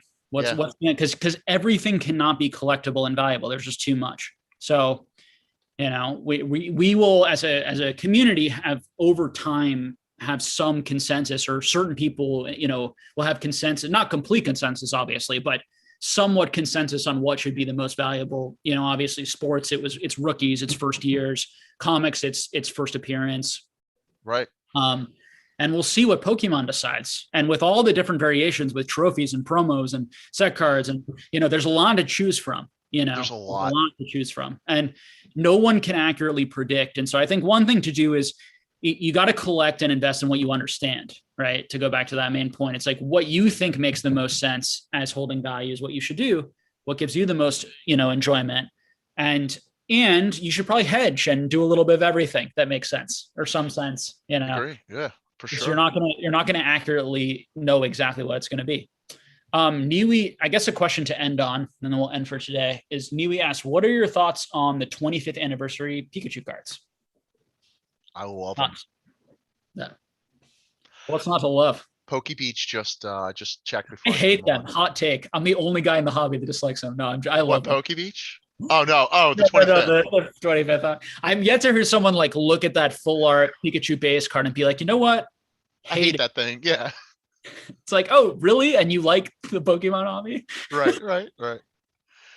Somebody in Japan just did photos of the gold set, like what all the products look like, and they look really nice. They remember the Burger King cards. Yeah, it's gonna be cool. It's gonna be so cool. I hope I can get some. Yeah, small note, my distributor, so out of all the stuff we've gone through this entire year, Yeah. I was at least told, so the way you can take, they'll take they'll take you pre-order. So like for Evolving Skies, I asked for 400 boxes. I got a very small allocation, but at least they asked you what you wanted. The Yeah. 25th set, they sent around an email saying, don't even bother asking, guys. We're going to tell you what we're going to give you based on your sales figures. Like, we're not even letting you ask. So it is going to be so heavily allocated and in demand. And I hope I get some, honest to God. Like, Yeah. as a, Yeah, man. It's gonna be interesting. Um, but yeah, it's gonna be fun. And definitely like the flying and surfing full arts really, really they look cool. cool. Yeah. Um, I really so want the light toxicity card. I really want that card. that card is really cool. There's It's gonna just, be there's gonna yeah, there's gonna be cards from all of those eras. yeah, because not only are they're doing the 30 card mini set where it's the classic cards like reprinted with the stamp, which Yeah, will unto itself, that's so cool. Then yeah, they're doing new cards in old design, which is also cool as hell. Like that's awesome. yeah. You know, Well, oh, go ahead. my only gripe is that it wasn't bigger. I mean, if that was like a Yeah. 150 card set, that'd be so cool. Like more, I want more of that. That's all my only complaint. Yeah, yeah, I'm excited to see stuff in person. One thing I always say is like it's hard for me to like see how much I like something until I actually own it. And Fair. how much time I spend like actually looking at it is a great indicator of like, do I actually like something? Because there are things that I like thought I really liked, and then I just like they just go into a binder and I don't look at them that much. It's You funny. know, and then there's the stuff that I just find myself continually coming back to. So, Yeah. well, thank you so much, man, for Hey, coming today. thanks for having me. It's been Yeah, fun. yeah, dude. And thank you all so much for hanging out with us. Sorry we didn't get to every question, but we really appreciate you hanging out and having all those good discussions there in the chat. Sorry again for that guy who made those rude comments in the middle and not getting him earlier. I'll make sure I have to do a better job of making sure there's like a mod in the chat at all times.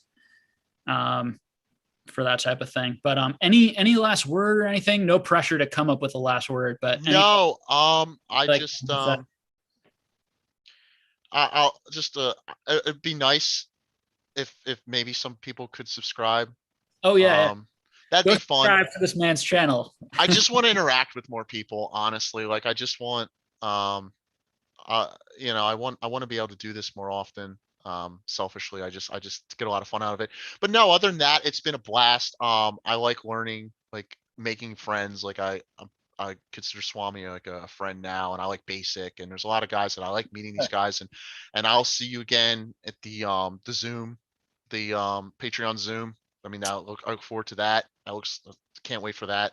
Yeah, Um, yeah, you're coming this week. Swami's coming this week, which will be fun. So cool. next Sunday. Yeah. So we'll have a good talk. Hopefully Mason will come for a little. He works that day, but I'm hoping to get him to come as well to help with some of the modern stuff. We're going to be doing booster boxes. We're going to be going into some analytics on booster boxes and looking at prices on some of those to get a sense of where the market's at. Nice. Now it's changed over time. And I know I don't talk too much about modern. I don't talk too much about sealed products. So hopefully that'll be useful for people to do a little digging there. I think it's valuable even for people who don't collect any sealed, because the sealed prices have to do with the value of your your raws and your PSA graded stuff. So I think having a sense of the sealed product, even if you're not a sealed product collector or investor, is still smart. So yeah, so definitely, please guys, do me a favor. Go subscribe to Joe's channel, Echo Based Collectibles. Thank you, Drew, my editor, throwing it in the chat there, and I'm going to put it in the description as well. The guy works really hard on making a lot of videos, has a lot of knowledge, shares a lot of like his tips and tricks and like what he does. It's just a lot more useful than a lot of the channels out there. So yeah, Thanks. show him some support and and thank you for taking the time and hanging out with us. Thank you to everyone watching, and we will see you all next week. All right. Nice. Oh no, next week we won't, unfortunately. Right, Although because I'm doing an extra live stream this week to make up for it. nice. So we'll be doing one in the middle of the week with a guest. So Nice. and I will try to create content. I want to create free content as much as I was doing before. It's not that I just don't know what to say at the moment. I'm having that was part of my problem in my last video. What should I make? So someone did come up with a good suggestion around maybe going back into some of the things I bought in the past and talking about why I bought them, why they've done well, why they haven't done well, that sort of thing. I always feel like it's bragging or it's uncomfortable to talk about, like, it's like when you go into these like ridiculously huge numbers, and so much of it has to do with with luck. So I have to pick ones that I feel like are really good learning. Like there's some lesson to be learned rather than just like, yeah, you just got in early on Pokemon, dude. Like the lesson was buy a lot of like obvious things before Pokemon, right. type lesson. So I have to think about that, but that'd be cool though. It'd be nice little, if you could incorporate a lesson into a little story time, a little Rudy story time, Jake Pokenomics story time. All right, guys. Thank you all, and we'll see you all soon. Thank you. Thanks, guys. Take care.